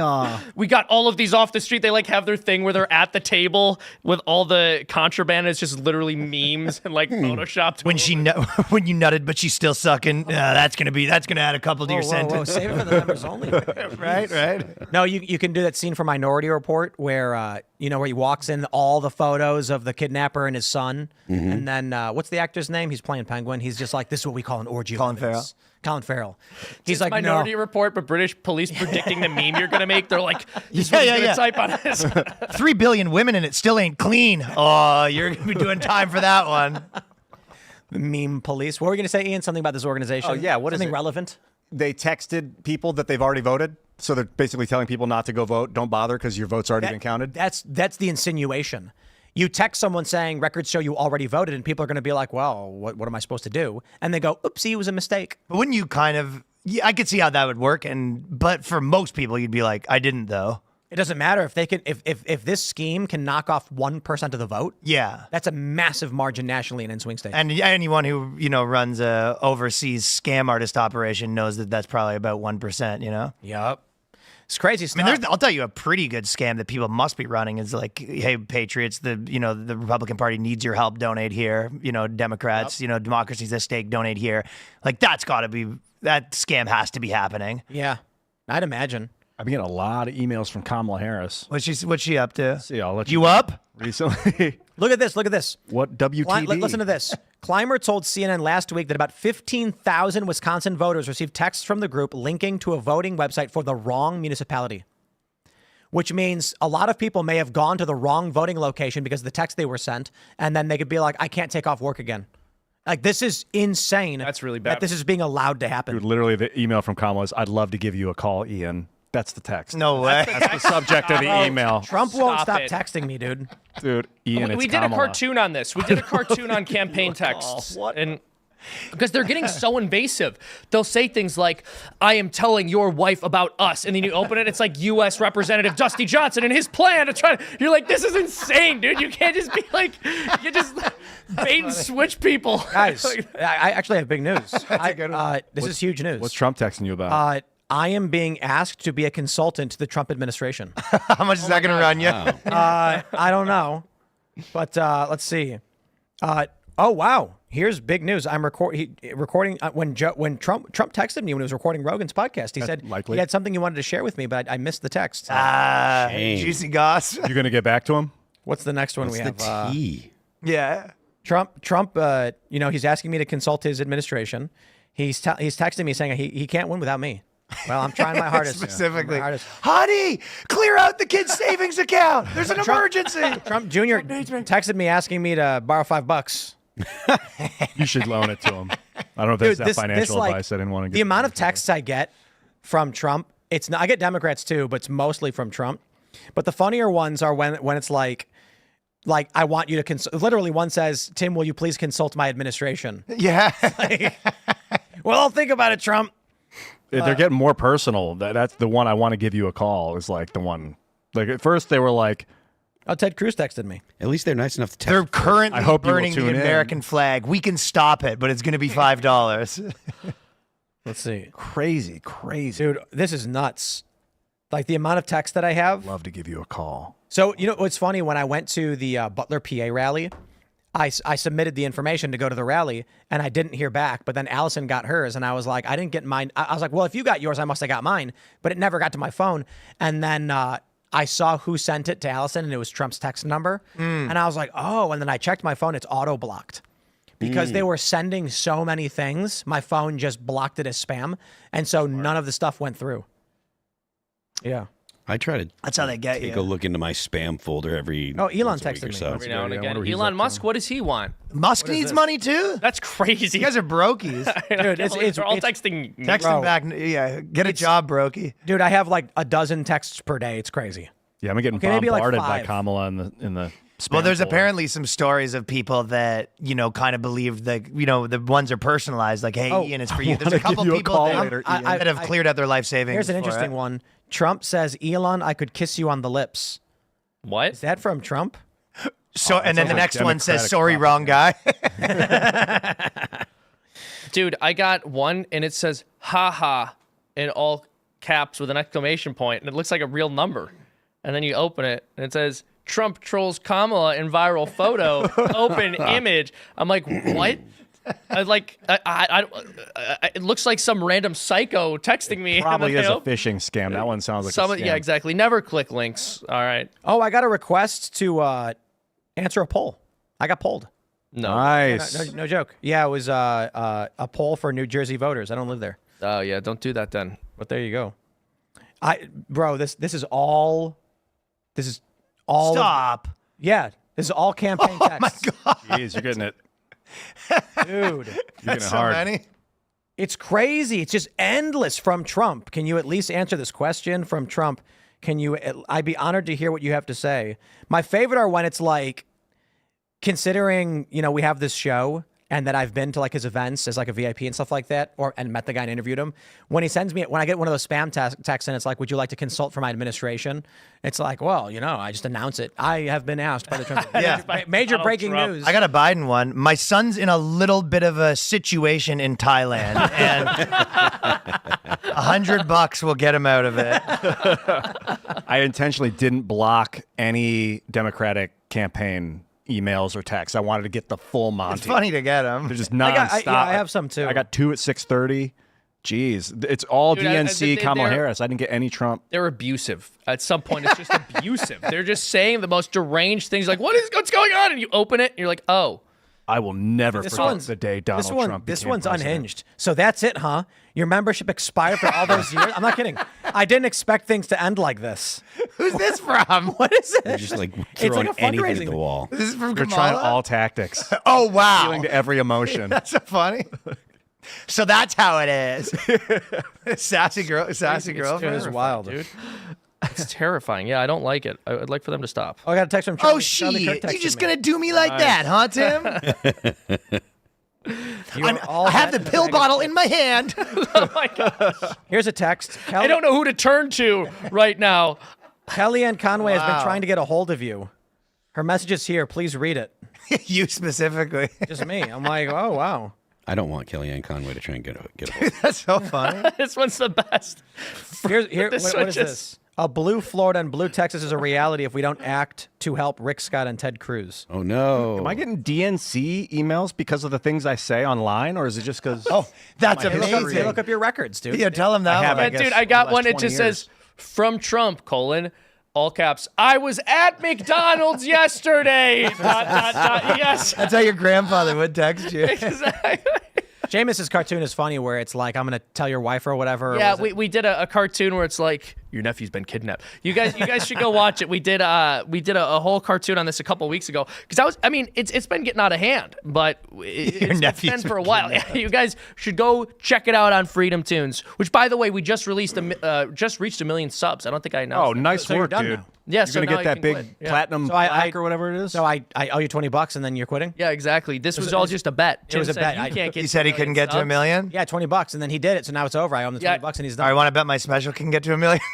Is it at a million? No, we're not there. $20. Is it on Let's, YouTube? After the stream, everyone's probably going to pop over and watch it. We'll be at a million, but I want to make sure we get to this story. This is crazy. We have this this story. This is from Ballotpedia. West Virginia Amendment 1, prohibit medically assisted suicide, euthanasia, and mercy-killing measure. The reason I want to talk about this is that I just voted today in West Virginia, and one of the ballot amendments is West Virginia Amendment 1. Yo, it was the most insane thing I have ever seen, and I know a lot of you have dealt with this stuff before. It's a very serious issue. West Virginia is trying to ban medically assisted suicide, mercy killing, euthanasia, etc. But the on the ballot, it said something like, I'm going to try and get as much as I can. West Virginia Amendment 1 amends the Constitution to protect West Virginians against medically assisted suicide. Are you for or against this? What does that mean? And I'm sitting there being like, whoa, whoa, whoa. My vote on this is going to determine whether or not they're going to have euthanasia in West Virginia. And I can't understand what they're asking me. And so I tried clicking it. Like, can you read me the amendment? No, the amendment is unavailable. I didn't know the amendment was actually on the ballot measure. That's my bad, I guess. And so I'm sitting there staring at the screen and being like, what am I for or against an amendment to the Constitution to protect against medically assisted suicide? What does that mean, to protect against it? What does the amendment even say? Is it going to say something like, to protect them from liability, we are going to allow it? I don't know what it says, so how am I supposed to vote on it? Let me read you what this says, and I'll break. So Ballotpedia tries to break it down for you. Understand, if you are voting on this measure and you get this wrong, you may be voting to allow euthanasia. Good luck figuring this one out. It says, a yes vote supports amending the West Virginia Constitution to prohibit people from participating in the practice of medically assisted suicide, euthanasia, or mercy killing of a person. A no vote opposes amending the West Virginia Constitution to prohibit people from participating in the practice of medically assisted suicide, euthanasia, or mercy killing of a person. Who wants to take a stab at which one of those will prohibit medically assisted suicide? Yes. Not me.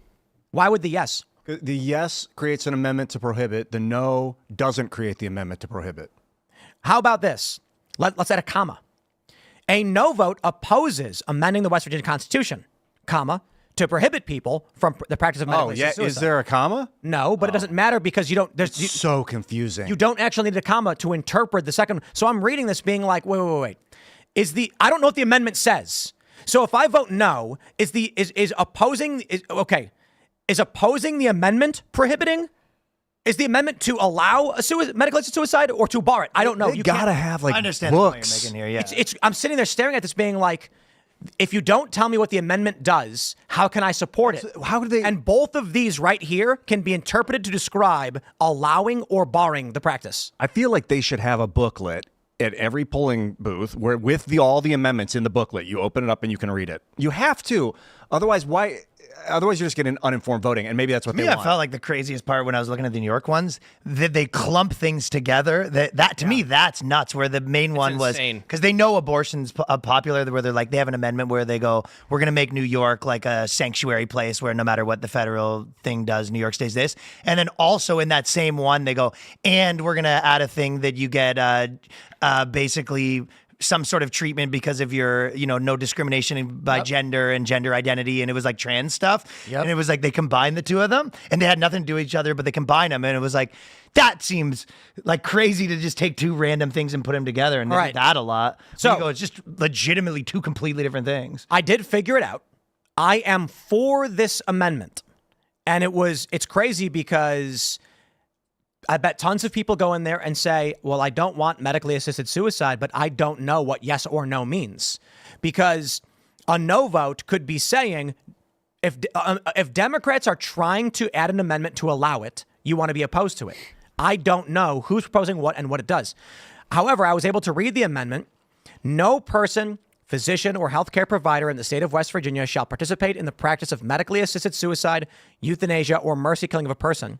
Nothing in this section prohibits the administration or prescription of medication for the purpose of alleviating pain or discomfort while the patient's conditions follows its natural course, nor does anything in this section prohibit the withholding or withdrawing of life-sustaining treatment as requested by the patient or the patient's decision maker in accordance with the state law. Further, nothing in this section prevents the state from providing capital punishment. I actually think that's extremely well written and gets to the point. If you are terminal, you can say, stop giving me this treatment. If you are terminal and you want painkillers, they can't deny you that because of fear that it might terminate your life if you take too many. However, if you are otherwise healthy, they cannot help you kill yourself. Well, also, Democrats don't want that. Democrats, the ACLUs of West Virginia, do not want a provision that would prohibit this. They want a circumstance to be possible in West Virginia where a doctor can say, well, you're otherwise healthy, but we're going to help you die. Yeah, so there's another aspect of this, which is that they will tangle up refusing care with being euthanized, right, and assisted suicide, which are totally different things. So if somebody feels that the care they're receiving is too burdensome, they're able to refuse that and choose not to take the treatment, because people will ask, well, how can you be against allowing people to make that kind of a decision? But that's not what we're talking about. That's already allowed. What these laws are talking about is making it legal to intervene to kill the person, which is a totally different thing from just withdrawing care from somebody who's having extremely burdensome treatments. It's crazy, too, because one of the advocacy groups says, never before has legislature in this country mobilized to an attack like this on terminally ill patients. Isn't this the lie Democrats always push? This is not at all the argument for the amendment. The amendment's like, if you are terminally ill, you can reject and refuse treatment. And they're going, yeah, but what if we want to administer death? No, you can't do that. Sorry. But the problem is, and why I will always be opposed to any kind of provision that would allow medical assistance in death, it's because you know for a fact they will expand it to the most extreme degree imaginable. So you get not a single inch from me. If we say yes to this, and we allow medically assisted suicide, in 3 years, they'll be offering medically assisted suicide to teenagers without their parents' knowledge. I like the right to try stuff, where if there's like experimental drugs and people are terminal, that they can go Trump's for it. I agree. Yeah, psilocybin, like crazy psychoactive therapies and things for people that are like have nowhere else to go. I'm open to that kind of stuff. Trip. But yeah, like a lot of people that are coming up on the end of their life, they say when they take psilocybin. Ian's like, I would like a right to try. Right to trip. If that's what you're talking about.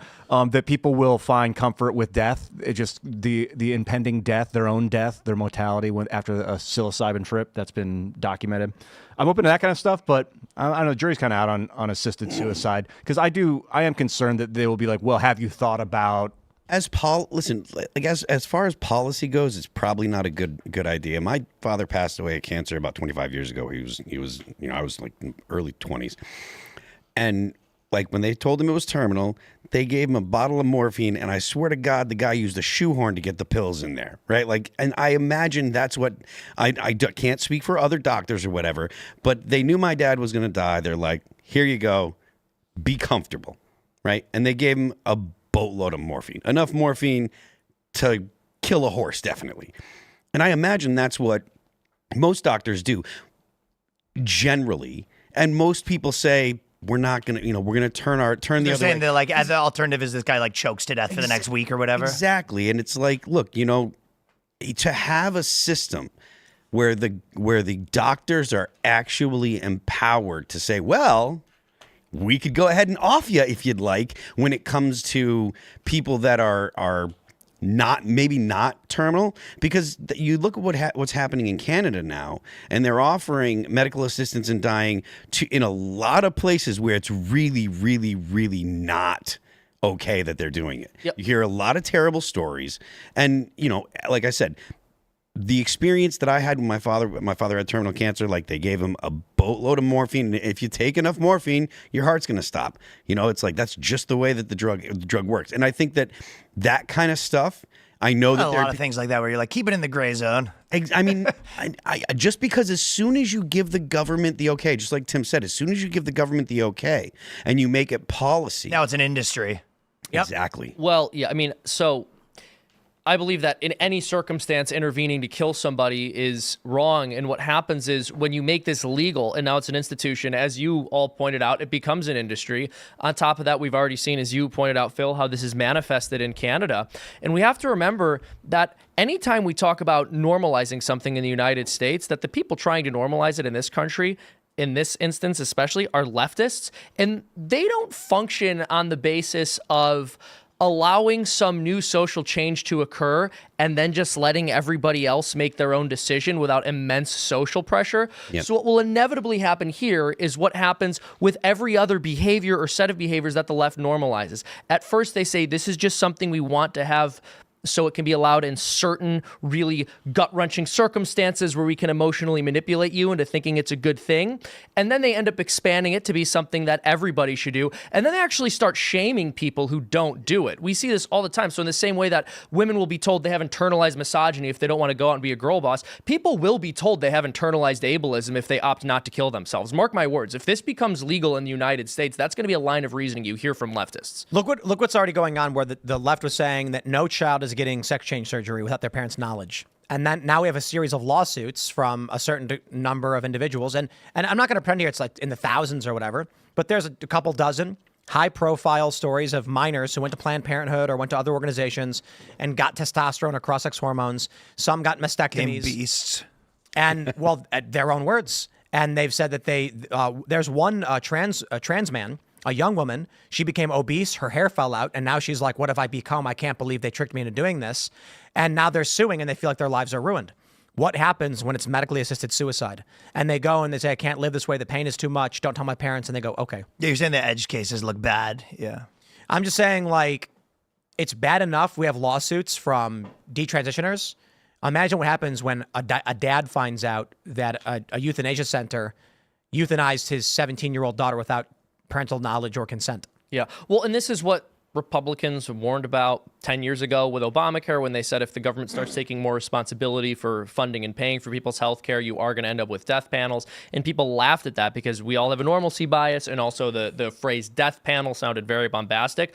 But if insurance companies can make money off of this, they're going to, right? And if they decide that they can make a lot of money selling someone a pill that will end that person's life, or people in the medical industrial complex figure out they can, sell this treatment, that quote unquote treatment that ends a person's life, and it'll be less expensive for the insurance companies than funding whatever treatment could get the person in a healthy state. I mean, you have all of the economic incentives aligned for people to push the suicide pills the exact way they push all sorts of other medications that we know are bad for us. If you actually do believe that healthcare should be between a patient and a doctor, the last thing you want to do is make a policy about death for patients, because then you're just like you said, you're gonna get all kinds of bureaucracy involved in it, and it should remain something that stays between the family and the doctor. So if you believe that healthcare is between a family and a doctor, don't make a policy about it.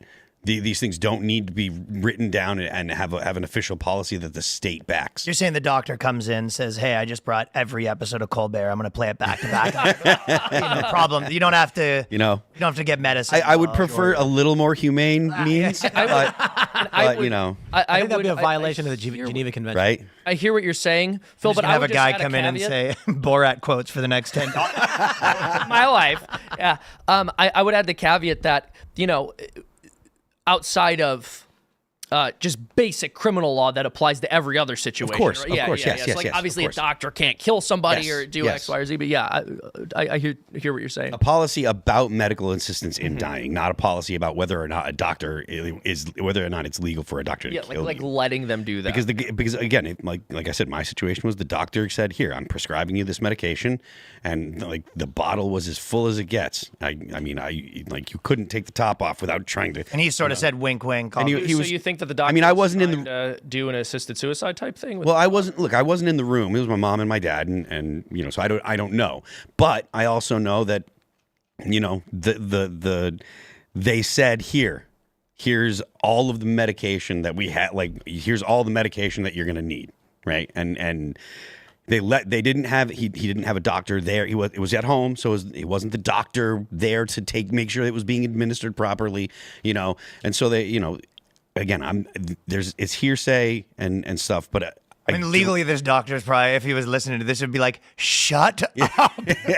It was a long time ago, and I don't know who the doctor was or whatever. Like I said, I never met the doctor. It wasn't his name. But the point is, doctors and patients can solve these things, can take care of these things. You don't need the state stepping in and saying, "Hey, we got this great new policy. Kill yourself." You think there's ever a place for, like, if a doctor is saying, hey, the patient, your family member, is suffering and we don't think they're going to make it, maybe you should consider pulling the plug, that the government should ever have a place to come in and be like, you can't do that, doc. If there's a plug, then the person's not suffering. Well, I just want to make this point. I mean, firstly, I'm very sorry about your loss with your father, by the way. I would say that I don't believe a medical professional me to feel like I should have said that. Yeah, you're a bad person. No, but legitimately, though, I don't think a medical professional should ever do anything to, I mean, they take an oath not to harm or kill people for any reason. But the point, I think there's a difference in between a doctor going out of their way to end somebody's life and withdrawing care when the person, and if the care is burdensome. So, like, granted, you can have examples where someone has a very easily treatable illness and there are arguments to be like, yeah, okay, in that situation, the doctor has, a responsibility to intervene. But when you get to these cases where somebody is only able to maintain any of their biological functions because they're hooked up to all these machines, and without the machines, they would die, and this is clearly like very burdensome for them and damaging their body, then there's a moral calculus that can be done to determine, like, is this inordinate means of care? Like, are these extraordinary means of care that go beyond what we could reasonably expect a person to do to stay alive? And then you can withdraw that care if it's too much. But that's different from saying, I am going to kill this person. Someone who's I'm going to end their life on purpose. Or even if they're sick. No, even if they're sick. There's a difference between, let's say, the same exact situation. Guy's hooked up to a machine. He's I get it. My pulling point the plug is, and shooting him. my point is, if someone has an illness by which they will survive in any reasonable circumstances versus someone who is confirmed terminal. Like depression. So otherwise healthy is like, you are sick to a certain degree, but you will live. Yes, but I would also we got to go to add Super that Chats. We are terminal, way even behind. If it's their terminal, don't kill them. So we're going to go to Super Chats. So smash the like button, subscribe to the channel, share the show with everyone you know, and leave us a good review if you're listening on the audio podcast, Apple or wherever you get your podcasts. Give us 5 stars and say this is the best show. Everyone agrees. At least that's what I've been told. It actually would be funny if we have like 10,000 of those on Apple. It's just like everybody just says it's the best show. Everyone agrees. At least that's what I've been told. All right. Kneeboop says, howdy, Jeeple. Howdy. Hello. Josh McCluskey says, as women seeing Ian streaming Mass Effect trilogy, best trilogy in gaming, who's your favorite character so far? Rex? I don't know. Actually, it's what's his name? The dude, the badass bounty hunter, C-Sec guy who goes rogue, who's like, I'm done with it. I'm going after him on my own. I want him in my party, but he doesn't fit the party, so he's not in my party. What's his name? He's like a lizard man. He's awesome. You know what I'm talking about. I don't know. Raybert G. Stanbert Jr. says, Hitler used to take his trash out himself before rising to power, sources say. That's true. I heard Trump takes out his garbage. Classic. That proves it. Sickening. All right. What do we have here? Raybert G. Stanbert Jr. says, hey, yo, it's Shimcast night. That's right. I'm back, baby. No, it's Longcast. Oh, that's true, actually. Thank you. Ryan takes press. He's not here as often. We'll give it to him. Noah Sanders says, hey, party people. Tim, since you'll be in Nashville next week, I want to figure out how to get you and the crew some libations for next week. Since you'll be near me, stay blessed. Does anybody here drink? Negative. Yes. does. Yeah, I drink. Oh, yeah, he's Irish. And a writer. Yeah. And a writer. Yeah. And a writer. Yeah. Sometimes. And he's, look at that itching he's doing. He must be. Actually, do I drink? It's Garrus. Follow-up Mass I Effect. drink? Favorite Mass Effect character is Garrus. Dude, that guy's a beast. He's awesome. All right. Anidin, is that how you say it? Anidin? Tim, it's my company that provided the truck. My brother drove it down around 2 p.m. today. We are American-made in the Upper Peninsula of Michigan called Loadmaster. Today has been insane. That rules, man. Oh, that was, the Trump truck, huh? Killer, man. Based. Yeah, that was very based. Okay, what have we here? We have a super chat from Jacob Hawley. He says, not much time, but breaking. Police were ending early voting in Ozaukee County, even though the governor said they have to be open until 4. Also, Tammy Baldwin is buying Libertarian Party ads in Wisconsin. The poll closing needs to be investigated. Shenanigans. So here's one of my favorite stories from the day. Local news reported that in Pennsylvania, a bunch of potentially fraudulent voter registrations emerged, and they're investigating. Trump then tweets out, wow, shocking. They found potential fraudulent voter applications. Then CNN and the New York Times say Trump stokes fears about voter fraud. That's hilarious. Trump read the news. That's all he did. He just said, wow, can you believe this is crazy? I can't believe it's happening. They're saying there's potential voter fraud, and the media attacked him for it. It's like, this is what they always Republicans pounce. This is historically what they do to Trump. Trump reads the news, and then they attack the story that he read. Yep. Let's go. Garbage. Digital Ghost says DEI ruined another franchise. EA of the Dragon Age series has been silencing and censoring those speaking out against the woke BS they ham-fist into their game. Boycott EA. They butchered this game like they butcher the kids. Ooh. Have you guys seen this video that's going viral? So, Which one? Dragon Age is an amazing game. I can't remember the last one I played, but they've got a new, I think it was the most recent one. They've got a new Dragon Age coming out, and there's a scene going viral where someone accidentally misgenders a god and then has to do push-ups. A god? and then has to do push-ups. And they're like, what are you doing? And it's a 2-minute scene where they explain how when you misgender someone, you have to pay penance because you have to show that you actually mean it or something. So she starts doing push-ups, and she's like, this way you don't just say it and go, ha, ha, ha, oops. You actually sweat a little bit. It's like, yo, there's no way I'm buying that game. Doing push-ups for calling Muhammad a girl. It was like barv or something, pulling a barv, they called it. I don't know.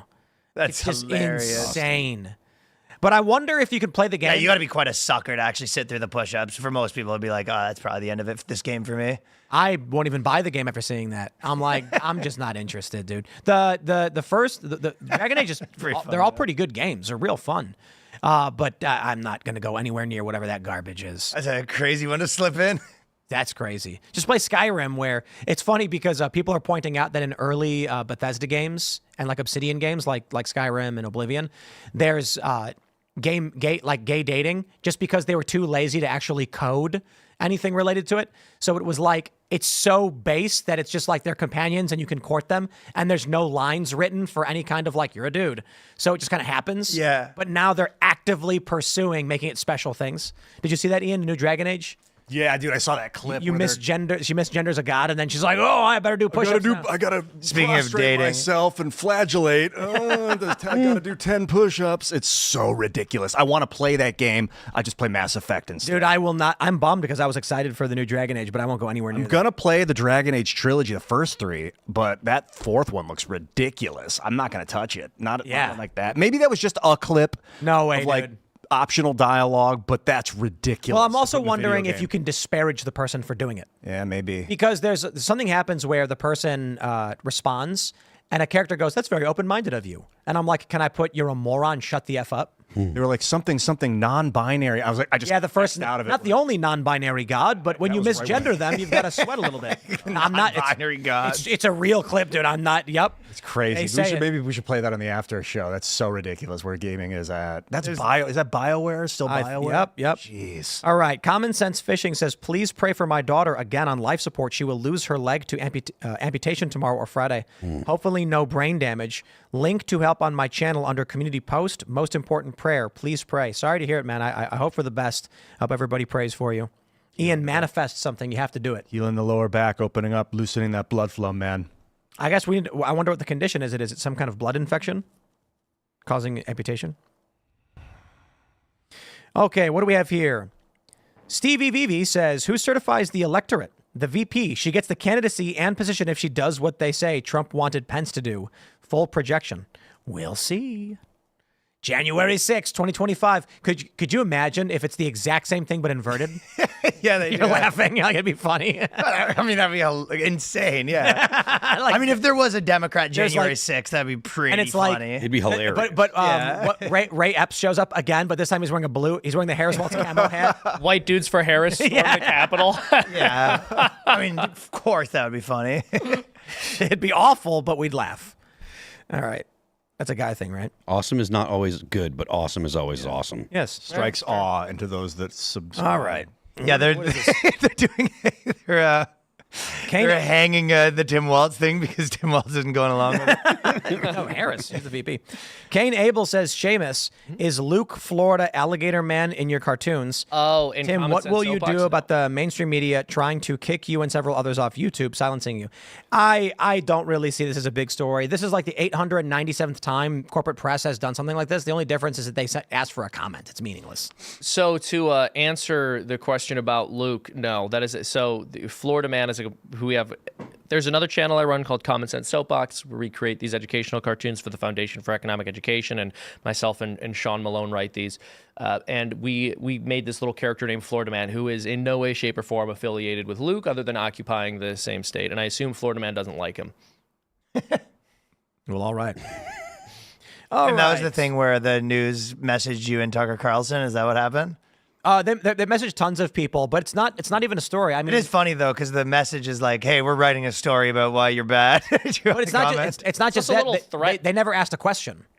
So the thing that I received was like, we've used research from Media Matters to identify misinformation. Can you comment? And I was like, what?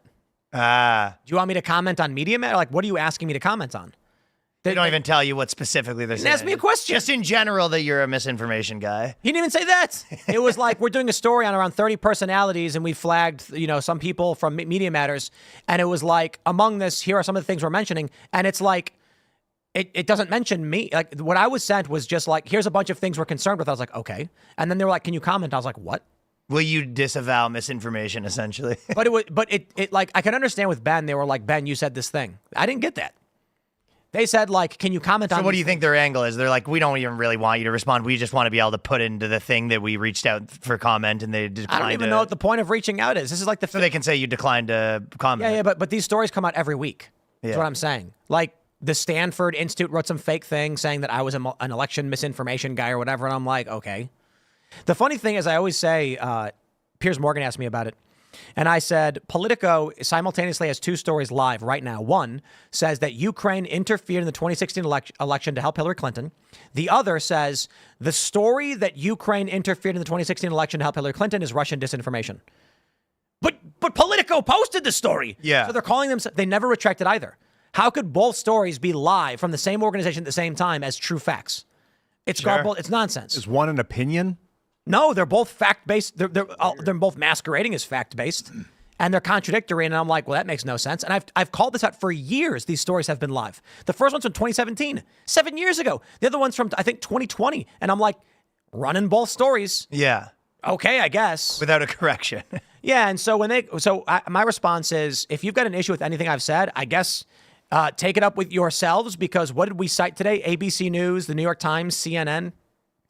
Okay. We didn't even do that ABC article where they accidentally posted that Kamala won Pennsylvania 52-48. We'll talk about that for the members only. What the?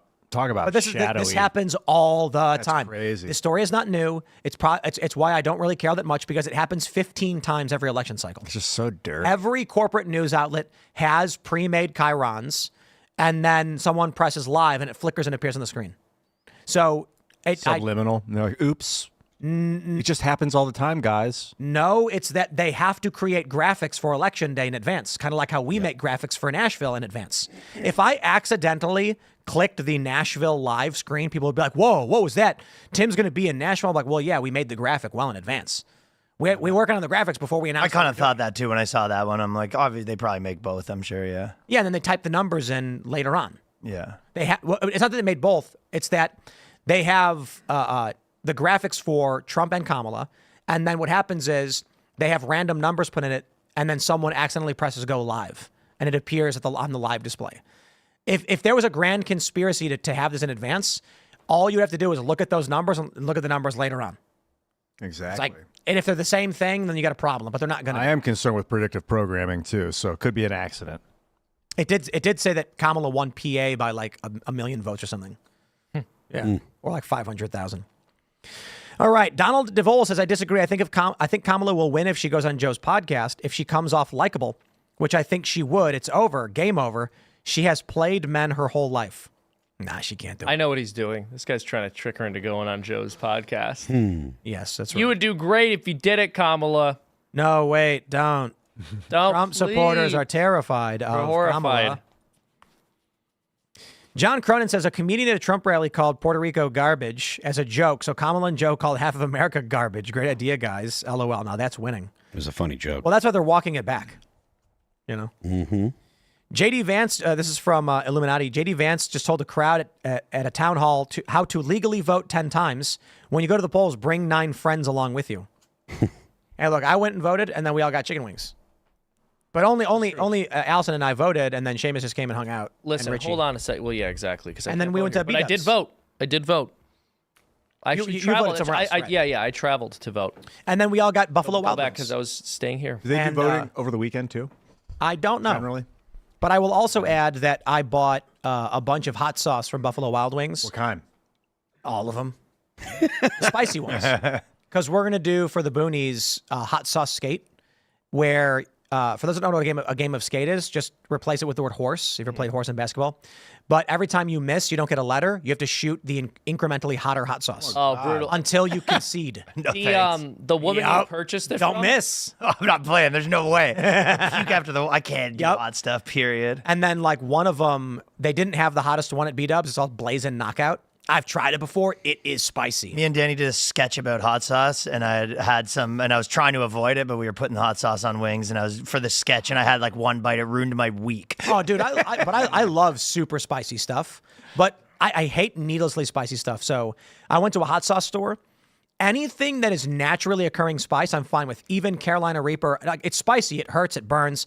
I'm not going to leisurely eat that stuff, but I have no problem being like, oh, this is like a naturally occurring pepper hot sauce, I'll eat it. What I can't stand is when they make the fake hot sauce where they extract capsaicin and inject it into a sauce. No, that's fake. Yeah, some of those peppers too are like genetically, through breeding, genetically modified. Like like Carolina Reaper. Moruga scorpion, maybe? Yeah, they try to make them spicier and spicier.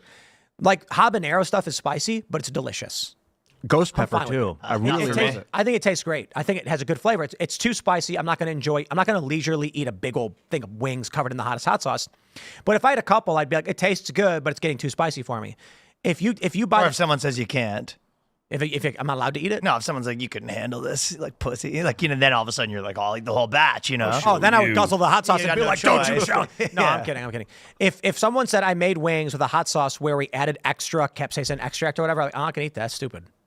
And a funny story. I went to a hot sauce store in LA and I bought legit additive hot sauce. It was like they make hot sauce with the hottest peppers, then they extract capsaicin and put it in it.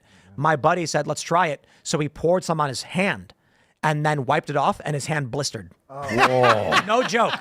I was like, Hand blistered. what? I was like, dude.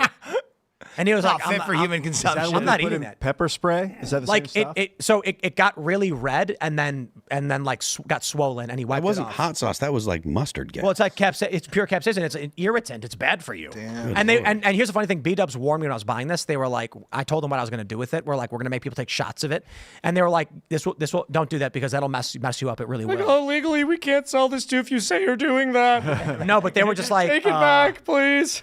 they were like, you be careful because it'll make you really sick. It'll mess you up if you do that. And I'm like, we know. We're going to do it anyway. Well, They thanked you after you left. So the woman came up to me after you left, and she's like, were you with the man who bought that? She's like, please thank him. Are you for real? Yeah, I'm for real. They asked me to thank you. It was like $200 worth of hot sauce or something ridiculous. Yeah. So Special Mike is one of our team writers, and he's really good, but he's not a flip trick guy. So this is like ground skating, doing versatile tricks.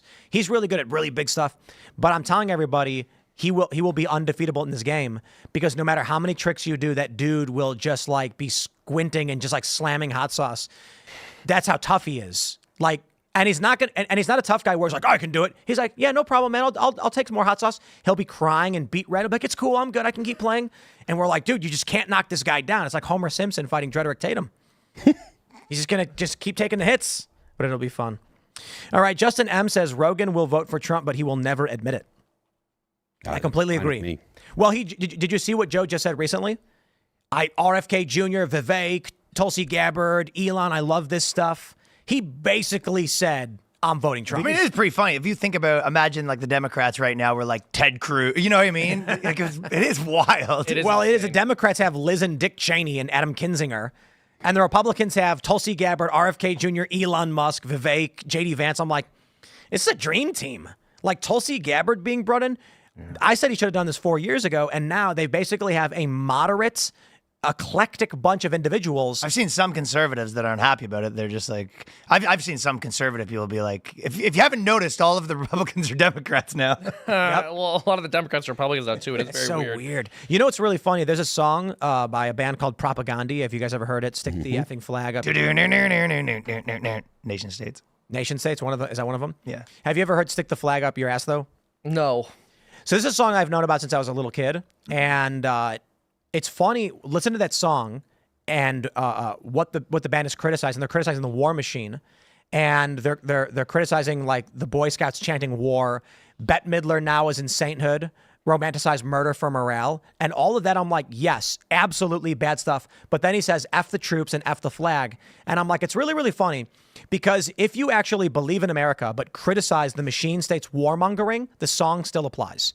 If you rewrote that song and said, we love this country and that's why we will reject the warmonger interventionists and their lackeys in the corporate press, the song's message is fantastic. Just get rid of the burn the flag part and be like, no. The message of America is that we will take this country back from those people. But I was, I think it was Aaron Berg yesterday. I was playing the song on the guitar and he was like, it's a great song. And I'm like, yeah, except back then, criticizing the flag in this country was like this liberal thing. But now the liberals are on board with the war machine. Mm-hmm. Now it's weird. The conservatives and patriots are like, the war machine is bad, but still align with a lot of the message of a song that hated the flag. It's kind of weird. Yeah, that was a big, weird. That's one of the biggest switches probably in the last 10. Yeah. Wild. So that, and if you listen to the Offspring's early songs, they have a song called Tehran, where they're basically criticizing the government for saying go to war and bomb Tehran and all this stuff. And they have another song on their album that I can't actually say the name of. They removed it later on because it bordered on illegal. What the title of the song is. I'll mention. I don't even know if I can mention the song in the members only. To be honest. You know, I think that. Yeah, now I'm like, can you write it on a piece of paper and slip it to me? Yep. I think that. But I cannot speak the words. American military. The words policy. are the words of the song are a threat to the president. The title of it is literally an illegal statement about the president. They had to they removed the song from their album. Now look where they are. They may as well write a song called like "Obey Daddy Government, Life is Great." That's the Offspring today. All right, let's grab a couple more before we get out of here. All right, what is this? Swift Gaming says, Ryan is right. I'm 38. I should be thinking about my family, my kids, my house, my mortgage, but I don't have any of that. So what's left for me to think about? I don't know. But my point wasn't to put any of the onus on the people. My point was that people make communities online now. So your predominant community, so many people spend more time with those like online people and who you're around. If you work on the internet, you work at home. So I think that a lot of people, the period where you're like hyper involved in things is just extended because of the internet. If you haven't already, my friends, would you kindly smash that like button? Subscribe to this channel, share the show with everyone you know, become a member by going to timcast.com and clicking join us. Why? Maybe you're looking to make friends. This fine gentleman right here says he should be thinking about a family and his kids. Well, maybe you're trying to meet people. Go to timcast.com and join that Discord server, and you will meet very many people, and this will help expand your network and create those human connections. I know it's just an online community, but it's a good start where maybe you're going to be like, okay, let's begin the process of networking and meeting each other and going out into the world, and that's possible at timcast.com and a Discord server. But also, we got that members-only show coming up for you in just about a minute or so. Timcast dating app that's coming out soon. Oh, bro, people have started dating and hooked up from like meeting through Timcast and all this. Hey, that's a pitch. Oh, if you want to get married, you got to join timcast.com. But we're going to have that members-only show. Leave us a good review on the audio side if you're listening on Apple, 5 stars, and then write, it's the greatest show. Everyone agrees. At least that's what I've been told. It would be very hilarious if there were just like 10,000 comments on the podcast all saying that. It'd make it true. Sure. Ryan, do you want to shout anything out? Yeah, so as soon as this stream's done, I guess you're going on the members only, but please go over, check out my special, watch The Hour, youtube.com/Ryan Long Comedy. Follow the Boys Cast. Come out in Nashville and Chicago, Las Vegas, Minneapolis, a whole bunch of other places, Los Angeles, Irvine, and more. But yeah, check out the special right now. The dates are there too, youtube.com/Ryan Long Comedy. So I just want to shout out my incredible team and audience for getting us up to 1 million subscribers. Yeah. It's really an incredible achievement. I want to thank you all so much for it. And I also want to shout out the video that we're doing tomorrow, which is, I think one of the, it's pretty funny. I think you guys are going to like it. It's about Doug. It's about Kamala's husband. And I'm very excited for it. We also released a video 2 days ago that people are really, really enjoying. I think you guys will crack up if you watch it. You know how they're not really giving out the awards anymore? Mm-hmm. Yeah, they sent me an email saying they would. Oh, okay. We have to apply. I was going to say, because I have a bunch, you can take one of mine and cross out Timcast and write on it. That's hilarious. That's hilarious. Yeah. Ian, what's going on? Well, I'm going to be streaming Mass Effect this weekend. I brought it up before. It's going to be my YouTube channel and on Twitch and on X. So follow me at Ian Crossland. I'm on the first game, about 12 hours in, and I want to go through the entire trilogy. I don't know if I'm going to be able to get through it on the weekend, but I'm going to try. So follow me there at Ian Crossland. I'll see you there. I am Phil That Remains on Twix. I'm Phil That Remains Official on Instagram. The band is All That Remains. You can follow us on Spotify, Apple Music, Pandora, Deezer. And if you want to check out our new videos for No Tomorrow, Let You Go, or Divine, they're all available on YouTube. And don't forget, The Left Lane is for crime. We will see you all over at timcast.com in about 1 minute. Thanks for hanging out.